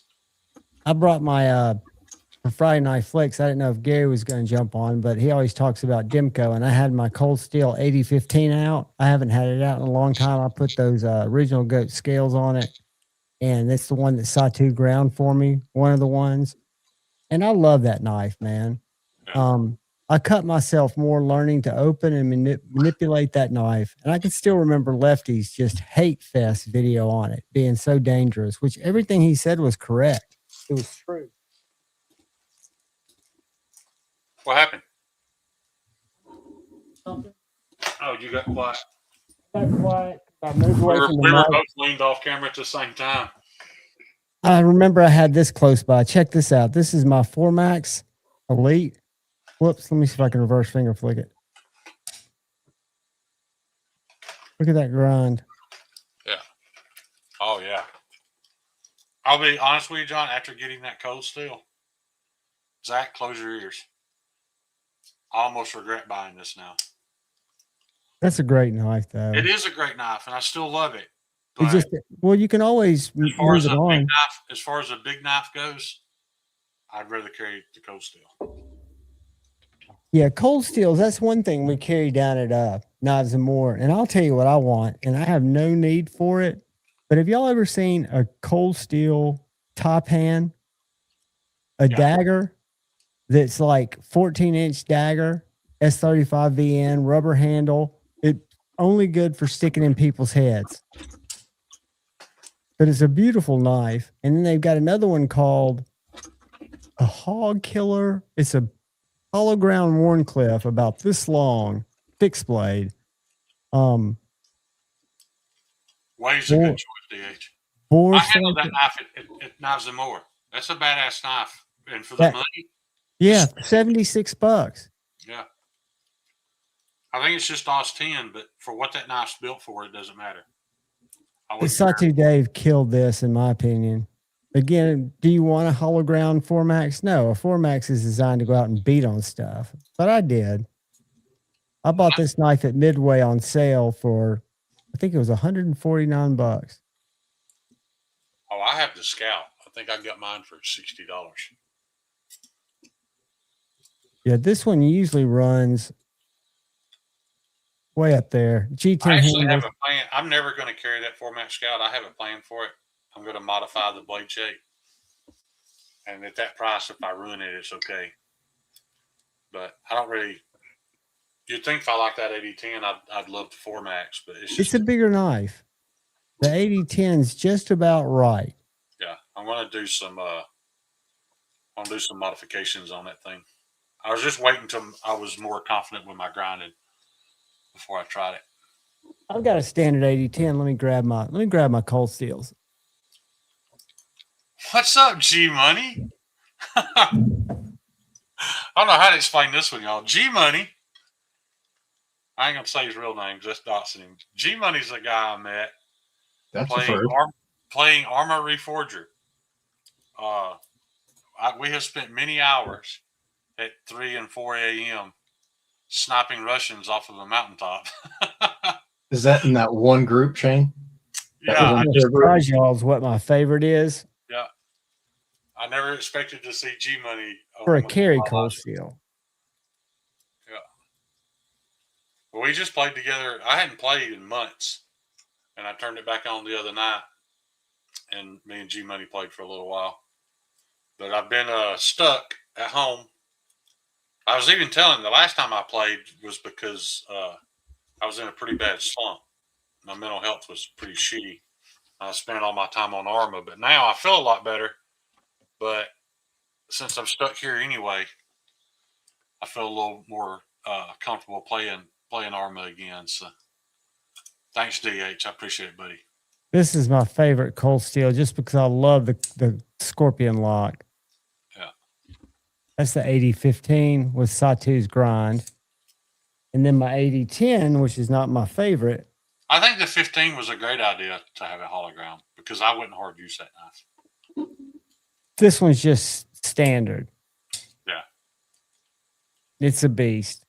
And it drops. I have to hold my finger all the way up there where it will cut my finger. See you, Bugsy. But my numero uno is that guy right there. I think G Money was the first friendly I ever killed on Arma. I was up on a mountainside.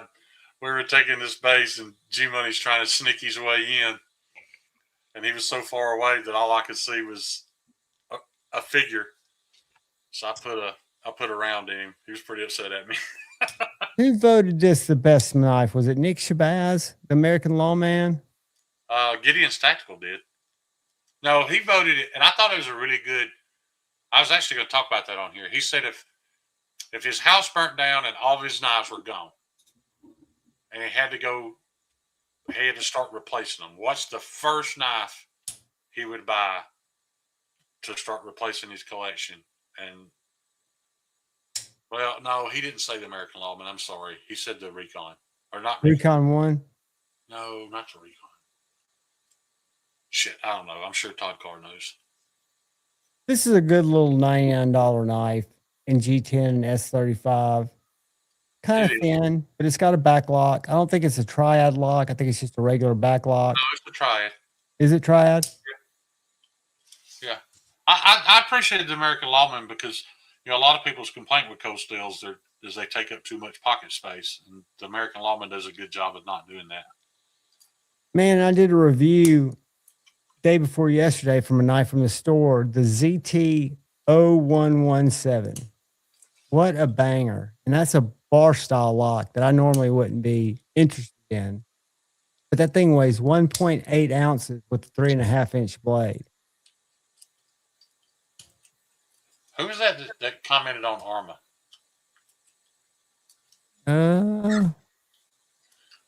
I was just curious if there's somebody else in here that plays. Oh, Luke plays Arma. We need to get together sometime, Luke. Maybe you and G Money. What is Arma? Is it a shooter? Yes, but it's a milsim game. And literally when you turn it on, it doesn't tell you how to play the game. It doesn't tell you how to do anything. And if you can't figure it out, you're going to fucking hate it. It's the worst thing you've ever experienced if you can't find some people to hold your hand for a little while and teach you how to do everything. Is it an open community where you're playing with other people? Yes. Yeah, it's the most aggravating. You'll literally be bored to death because you've been walking in a straight line for 15 minutes. And all of a sudden the screen just goes black. Just some guy was waiting on you and stopped you. You never even saw him. You never heard anything. it can be the most annoying game you've ever played. But once you figure it out, it's a ton of fun. You weren't the one who was constantly going up and teabagging G Money, were you? No, I never teabagged G Money. That's good. Cold Steel Ultimate Hunter is awesome. Todd. I don't think I've ever experienced an Ultimate Hunter. I thought you were done with that game. No, I was done with gaming altogether for a while. I realized that I'd gotten a slump, and instead of fixing it, I just turned my Xbox on for days at a time. Right, that's what I was getting at. Yeah. But now I'm better, and there's nights that I can't sleep, and instead of mindlessly watching YouTube, I'll jump on and play with G Money for a little while. Y'all ought to stream that stuff. It's pretty easy to do it. As long as it's not getting to the point where it's getting you addicted and being hooked on it again. So as long as it's to the point where you're not getting addicted and being hooked on it again. I don't think I was ever addicted to it. I think I was just it was putting you in a bad spot, I should say. I think it was just a result of me being in a bad spot. Wow. Yeah. I was in such a bad spot it was not helping you out of the bad spot. No, it was not. It was helping me ignore it. You're right. You're exactly right. I don't know about y'all, but stropping to me is such a therapeutic exercise. Fucking Luke. Listen, Hank Hill does not condone video games or video game accessories. I sound nothing like Hank Hill, so I don't know where you got that from. Yeah. So has everybody got a busy week coming up? I really need to get my workstation at DSP set up so I can get some stuff done. That's my plan for the week. Yeah, I need to get a ton of stuff shipped out and working on a couple more projects and then a couple more things shipped out, and then I'll be free finally, hopefully by the end of the week. Will you be able to take orders, take knives in? Yeah.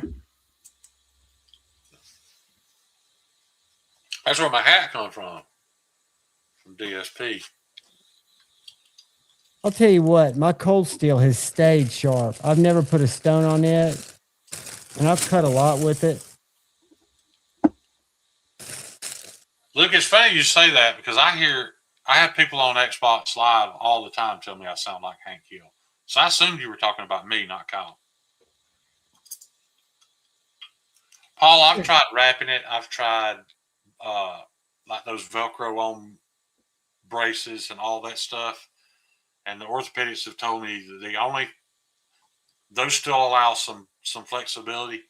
The only thing that's going to work is that brace. It has to fit perfectly and just hold everything in place. I noticed Duty did a video on his entire knife collection, and it was only 54 minutes. He must have weeded down to a pretty small collection. I knew he said he was going to. He's going to kind of get what? What do you call small? I have less than 15. I'm talking, yeah, that's very small compared to what I look at. It's more than you need. It's about 14 more than you need. But no, I just think about.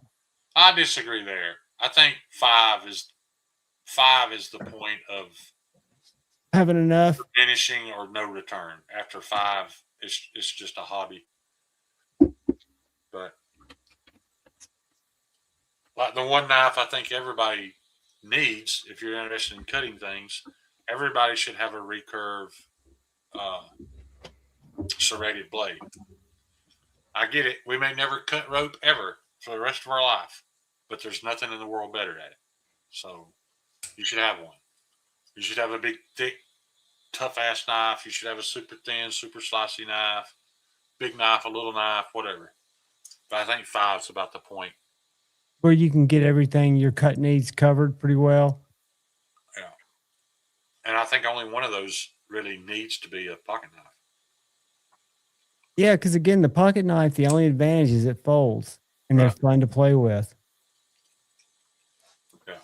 If I could find one of these serrated for a cheap enough price, I'd buy it. But I can't, so I'm probably just gonna buy myself a cold steel black Talon because I got one, and my wife won't even let me open it. Like if I even get close to it, she's like, "Leave my knife alone." What are you going to cut with it, Shane? What's your, I mean, I know everything. I know it cuts everything better, but what's your main you can see it getting into for you? Other than separating flesh, it would be an excellent knife for cutting cordage and rope. And it's like zip ties? I may never need to do that, but I want to have that base covered. Let me tell you this.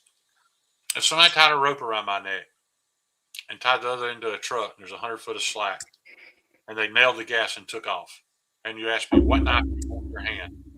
I want a cold steel black Talon serrated. Now, that's probably never going to happen, but I want to cover that base. That's the knife I'd pick. For that. Yeah, serrations and we traded for a hinder or recurve, and Kate said that it supposedly stays in a cut longer, and I think that's scientifically proven, right? That's why a recurve was designed to keep the blade in the meat of the cut. A recurve definitely is a superior cutter. Yeah, because this is a hinder a serrated recurve is even better. Like Len Thompson tested it with the exact same amount of pressure. A serrated blade, with or without a recurve, but just a serrated blade cuts 30% deeper with the exact same amount of pressure. Yeah, he bought a very expensive Microtech, not an Ultratech. It's the bigger one, but it's one side all serrated. So it's not a semi-serrated, it's a full serrated Microtech. If somebody asked me to do that, Brian, I'd want a crew wear Lamia, but I don't have one. So, yeah, I keep saying that. You know, I already want one of Brian's knives, but I know I'm years out from that. I can't afford it, and there's probably a list of 1,000 people ahead of me. But at the same time, as bad as I want a crew wear Lamia, I'd never carry it. I just don't, because I don't enjoy titanium frame locks. I just don't like them. I don't like the way they work. I don't like manipulating them. I just don't. They're not for me.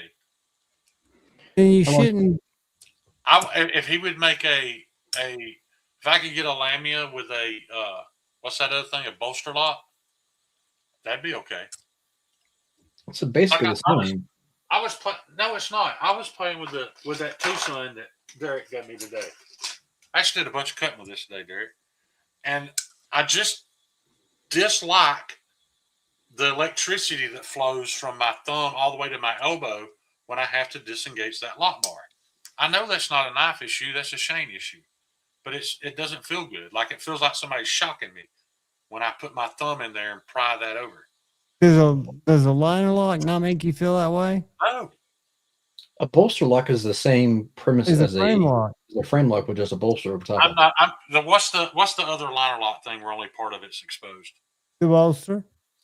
Here's a subframe lock. All I know is liner locks don't do that, and frame locks do. So whatever. It must be the pressure that it takes. A liner lock Lamia would be my ultimate grail. I know it doesn't loop, but I've got fucked up hands. I like the Hadouken better than I do the Lamia, I think. At least looks wise, I've not held one yet. Which one's that, Kyle? Alex's new one. You know, I've seen pictures of it. It does nothing for me. Have y'all seen Brian's folder? No. Correct me if I'm wrong, Brian, but you posted a CAD of it, right? On Instagram? Or at least I'm almost positive I saw it. Maybe it's not finished. But I was really happy with it because the only one I saw was the one he did like a couple years back. Brian, help me out here. Didn't you just post a I'm rendering? looking on Instagram now. I think this is what you're talking about, Shane. Pocket clip website, getting more finish up. Here, I'll share this. Tell me if this is it. Uh-oh. Screen. Instagram. I think that may be the rendering you're talking about. And that looks gorgeous. Oh, where's it at? Should be down in the. Yeah, I love that. Was that it? I think that's gorgeous. And I'll be honest though, it's not what I pictured Brian's first folder to be for some reason. I don't know what I pictured, but that wasn't it. But it looks very elegant. I just love the simplicity and the elegance of it. And don't take this the wrong way, but the belly being so far out toward the tip, kind of like the Luft concept knife. I really like that. I do too. I like the thumb ramp going up over the blade. I like that you didn't make the blade so short that you couldn't get good geometry on it. No, I think it's a beautiful design. Yeah. Brian, what software is your CNC running?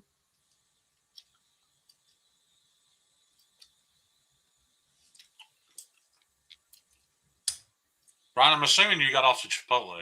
Would I be correct there? Yeah. No, he posted just a few minutes ago, 2 minutes ago. Oh, he posted Chipotle 10 minutes ago? No, 2 minutes ago he said I did post a CAD drawing on my folder I tend to make. That file was off Fusion 360, Kyle. Gotcha. No, I just didn't know what, because every CNC has their own. Kyle just wanted to know so that he can send it to China so that they can make the clone before yours comes out. Yeah, because I absolutely love Chinese OEM stuff. Yeah. How funny would that be, Ryan, if your knife hit AliExpress before you even got it made? If you found out that Kyle is Best Tech. Kyle is the logistics go-between that makes up Best Tech. I'm so freaking boring that I come up with the name Best Tech Man for my budget line. Oh, God. I mean, you are a basic white boy, Kyle. So, it's not all that shocking. Give me a little credit as far as ability. I am basic at some things. But I guess Brian's knife is going to be no more achievable for me, but it could easily surpass SPK just because I only want an SP. I'm not a huge fan of the shape. I mean, it's a nice knife. It's nothing special about it, but it's just that dedication to performance that I don't think enough people strive for. But now that Brian's doing it, I'd probably rather have one of his. But that knife looks, to me, Brian's knife looks. It's a better looking knife. I think it looks just, I wouldn't say revolutionary because that's the wrong word, but it looks very elegant. It looks like something a lot of people would want. And I know it's going to be made well. And here's the thing, the heat treat's going to be good. It's going to be ground well. The question is, how crazy is Brian going to be able to get with his handle finishes? I mean, we're going to see putter patterns and all that stuff. Depends on what he wants to do. I'm convinced Brian, if he gets his mind and he's feeling right, he can do anything he wants. Are you just saying that because he's Asian? So you have confidence in his ability to program? No, I've watched him do shit. Because that's I watched him take problems and turn them into. That's 100% why I believe it. That's a good reason. I mean, that's a very good reason to. If he was a redneck from Georgia, I think, I don't know, man. But then you get surprised by people like Satu Dave. Don't let people surprise you. Those rednecks from Georgia are pretty damn sharp too. Yeah. The difference, though, is if you send Brian a message versus Alex, you're going to get a response. That's true. At least more than one word. Yeah. And don't get me wrong. All right, Dave. Alex's abrasive personality is why I came to love him. But if I had an issue, I I wouldn't be happy about having to deal with him on it. But does he not make issues right? Does he not, when it comes down to it, do the right thing? The only time I've ever seen him be an asshole was towards Brian. But they made up, didn't they? Or did they not really? I think, but I mean, I don't care either way. But I think they did. But the thing about Brian is, Brian doesn't add a whole lot of emotion to things when he says them. He just states his truth. And when he did that, Alex didn't like it. Alex was completely in the wrong there. I understood why. Out of fairness, wasn't Alex on a hero dose of mushrooms? It may have been. I think he was. Right. Like, I've never felt like Brian was ever attacking anybody, even when he said something negative about their knife. He was just pointing out something that he was right about. And a lot of people I totally agree. I think the Hinder thing got totally blown up because I think he was just offering friendly advice that was met with. Kyle, wasn't it Dawson that sent me that critique of a knife he bought for me? Yes. I was completely honest about it. Yes. And see, that's why I respect Brian so much. That was the best knife review I've ever gotten.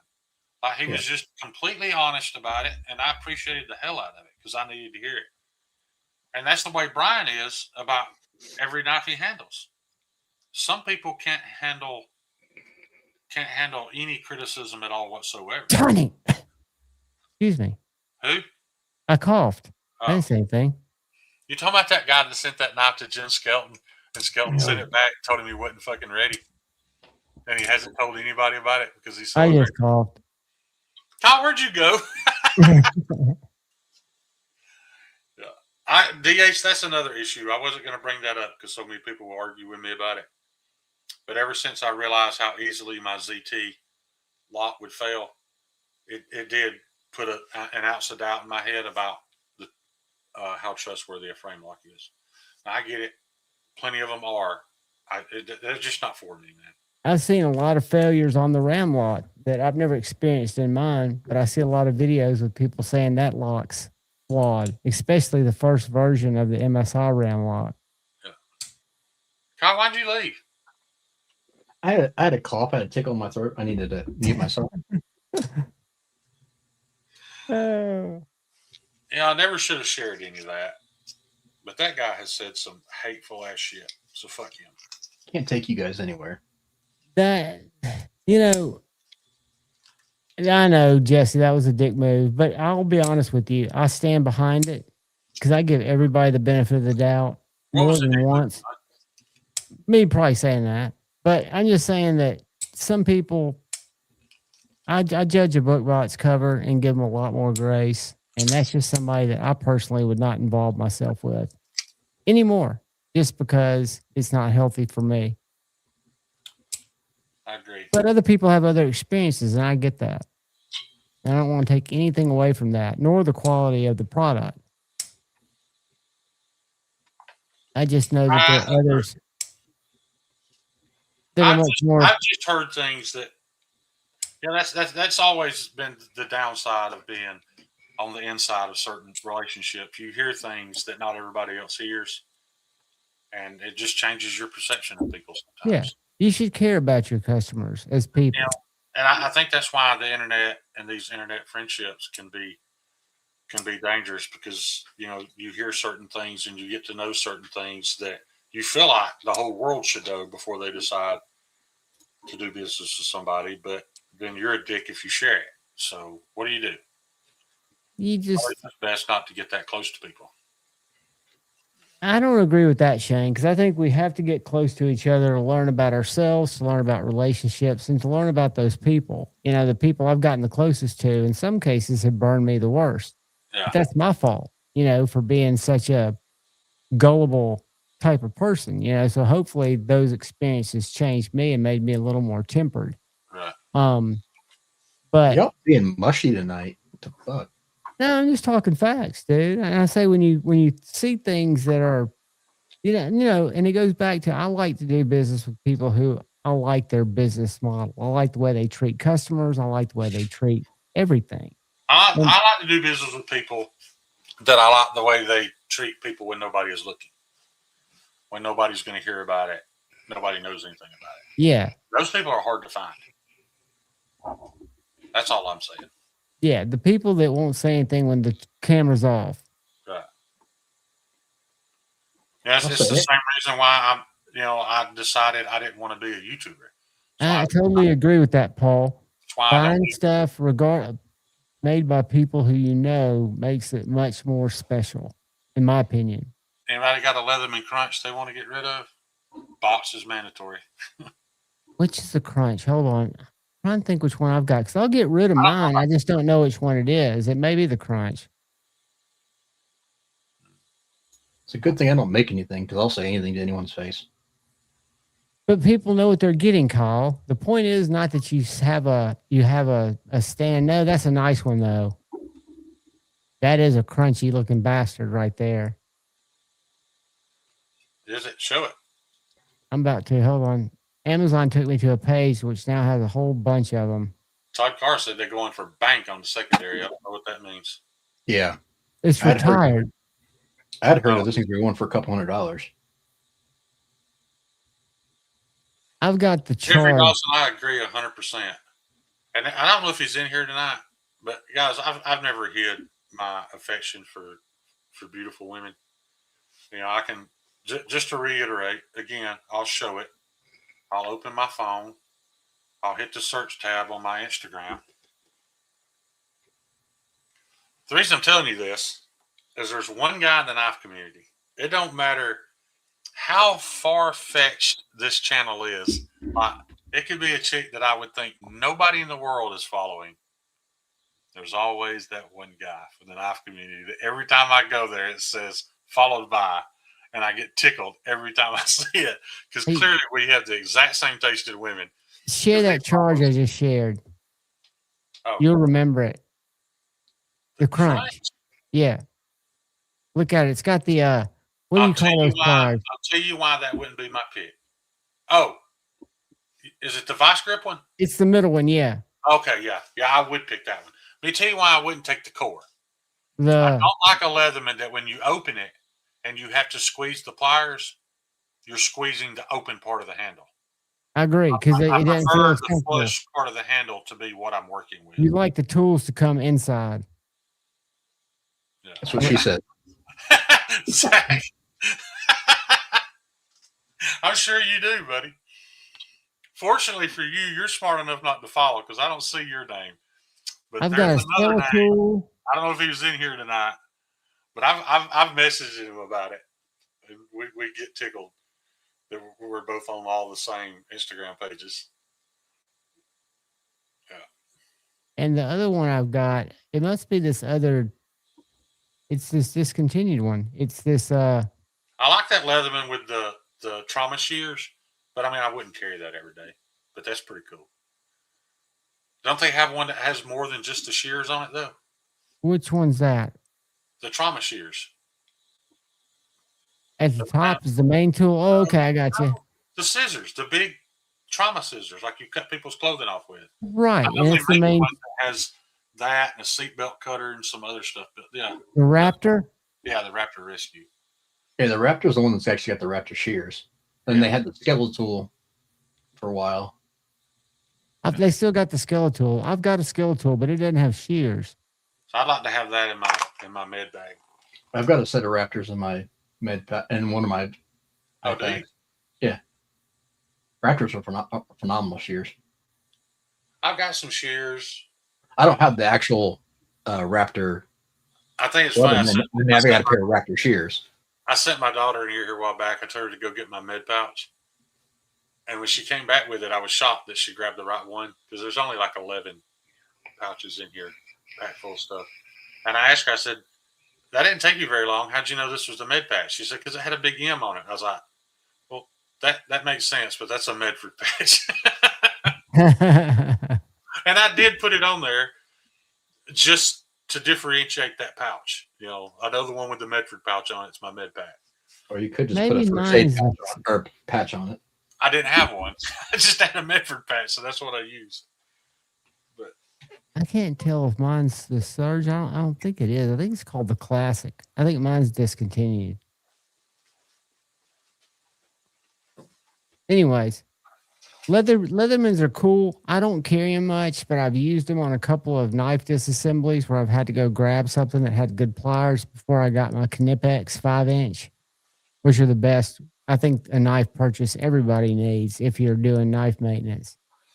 I only have one multi-tool, and it is based off of my needs for EDC. It has nothing to do with. It's not a hard use one. I don't carry. I'm very minimalistic when I carry in my pockets. But it's this little guy. Is that a little Gerber? Leatherman. You see why I want the Leatherman go? Yeah. Because these full size unfoldable shears won't fit in my pouch. But the only reason I need this one is I use the pliers for coils, and then it's got scissors to cut the cotton. For your vape? Yep. If I'm out and about and something goes wrong, then that's all I need. I could care less about the rest of it, because if I'm going to need something to do it, I'm going to get something hard use. I'm not going to be that far away from it. So, yeah. So, Medford knife and tool first aid pouch. Show you my buddy who's the firefighter or EMT. He always gets me my med stuff like at his discount or whatever. So that's where I got my Raptor shears from. Dude, I forgot all about this. That's the sack. Oh, that's your knife from Greg. Koa? Hawaii Knife and Gear. He did the Koa scales on it. Yeah. You thought you lost that. Or you thought you just well, yeah, maybe I did. But that thing's razor sharp, but I will never use it until I get ready to give somebody a trach. Anybody want to volunteer? Has anybody heard from Andrew? Do you ever see him around? I messaged him about every 3 months and a half for the past 2 years. He hasn't answered me.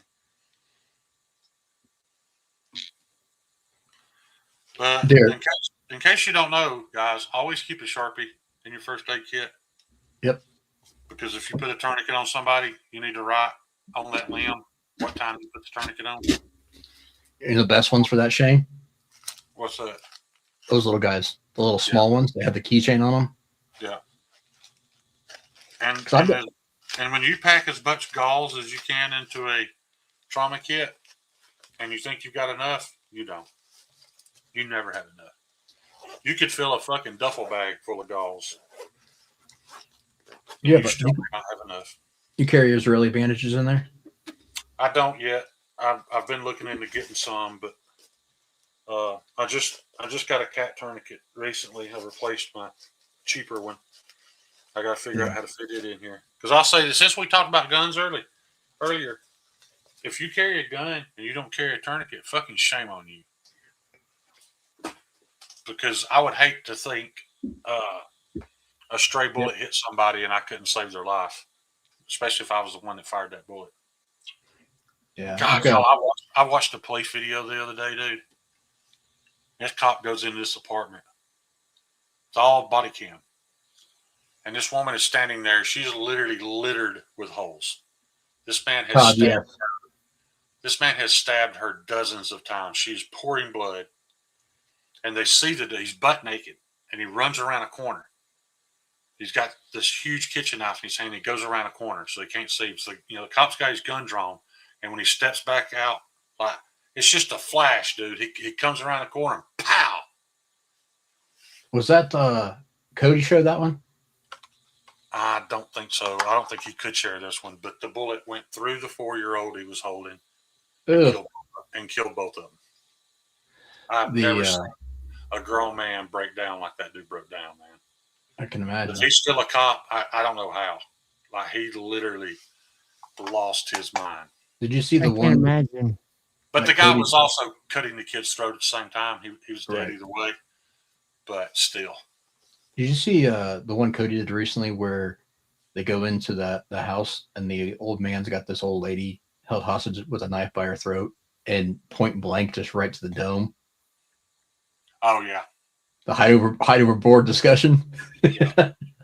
My favorite, and I can't find it anywhere anymore. I'm sure y'all remember it, but it was a terrorist attack in Texas.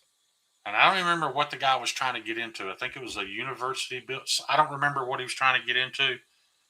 And this cop pulled a 40 cal Glock, 40 cal now, and he was on a horse. He fired a 40 caliber Glock from horseback and one tapped a dude at 140 yards. Jesus. That is by far the best pistol marksmanship I've ever witnessed in my life. Because that's egregious for taking that shot. First of all, well, even he agreed that it was, but there was nobody. There was no collateral, no chance of collateral damage, and he was mainly just trying to pin the guy. It was mainly suppressive fire to get the guy's attention, maybe get him to duck before he went into that building. But yeah, from horseback with a 40 caliber to 140 yards. That was incredible. Those police dash cam videos are pretty wild to watch, especially ones where you get the crazy Nancy that just goes off and she never gets shot, but she just goes through this fucking ringer. Luke, I only have that issue if they get within 4 feet of me. I can read stuff across the room just fine. I just can't read this chat 18 inches from my face. Like I can read it on TV just fine. He's not Derek. Yeah, I'm not as blind as Derek. I'm just bad nearsighted. Is that what's called, nearsighted or farsighted? Farsighted. I think it's farsighted because you can see things that are far but not close. Yeah, it's confusing because I'm the same way. I can't read the chat. I've got reading glasses. Luckily, because I have a pain management thing, the VA gives me all the Narcan that I want. I don't need it for myself, but I keep it in my truck. And Todd, to answer your question earlier, yeah, Quick Clot's readily available. I carry that in all of my. I was going to order some, but I'm afraid. I'm almost afraid to order stuff online now.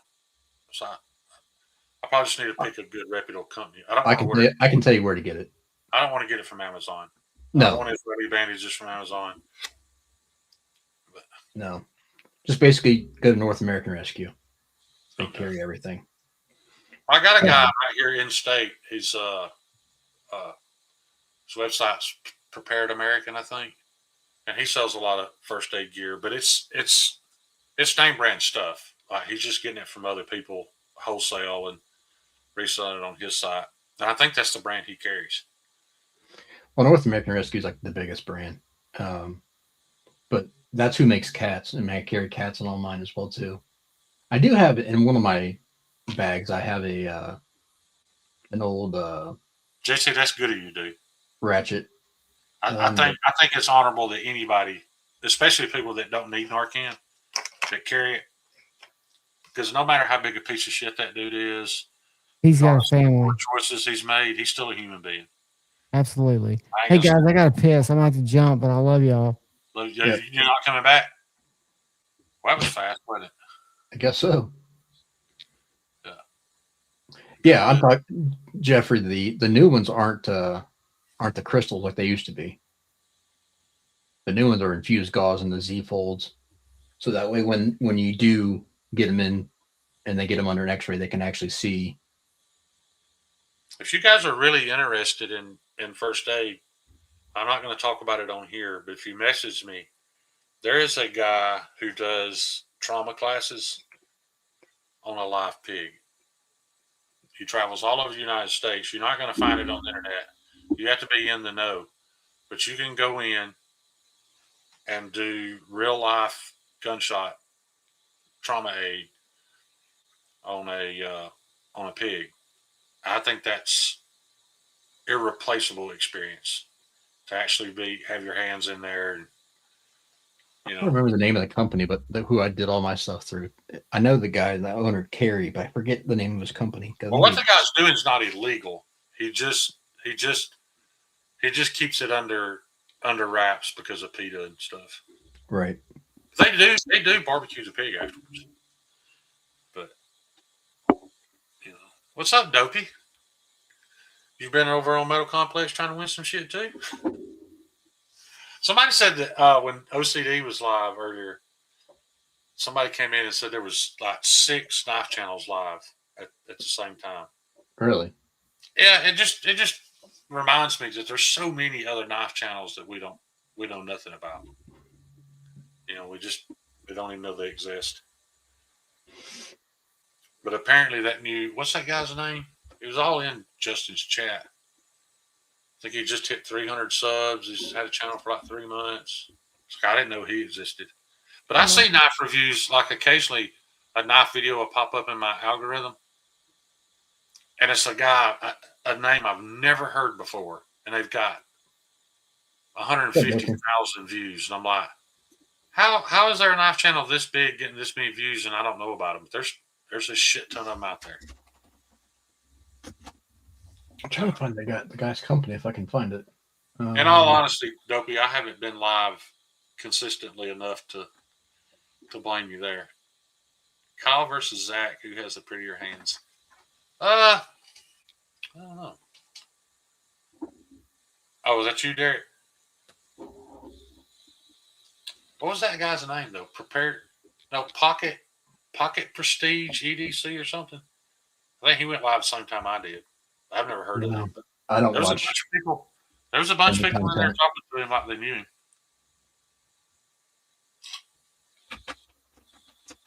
Actually, yes, Dopey. Barring anything catastrophic happening between now and then, I am planning to meet John up there. That'd be perfect, dude. I got to bring Neil McKenzie's my parts to his win up there. DH, when is Texas Blade Show, y'all? Is that this weekend? He's asking. But Dave, you're West Coast though, aren't you? Pocket privilege. That's it, Zach. You're right. Pocket privilege.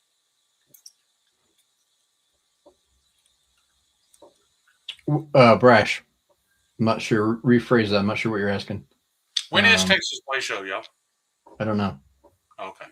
I thought somebody in the chat would know. Oh, I thought you were asking me. Sorry. I said y'all, but no problem. Yeah, West Coast. CDH is another fine example. You can't say California is shit if there's good people there. Blade, Texas is in a month. I hope to be able to go next year. I'm not going hunting anything because I'll be lucky to just be able to scrape together the funds to get there and experience it. But I really don't know that I'm looking for anything at Blade Show anymore. Like I made a mistake of buying a bunch of handle material there, and it was all garbage. I say it was all garbage. Like the G10 and stuff I bought from Pops, all that was fine. But like the really pretty burls and stuff, they were beautiful. And then you grind into them and find out they're fucking chalk. They're ruined. They take all that shit to Blade Show and dump it to get dummies like me to buy it that don't know any better. I didn't.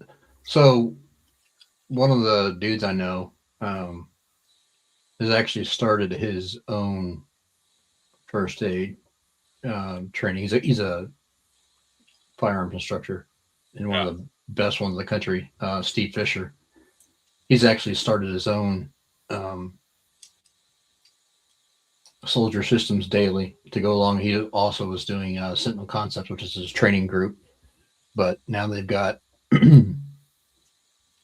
his own first aid training. But he used to refer to Carrie all the time. That's who I took my training through. Oh, okay. Yeah, DH, I really hope so, man. I really hope that works out for y'all. But I'm just really confused.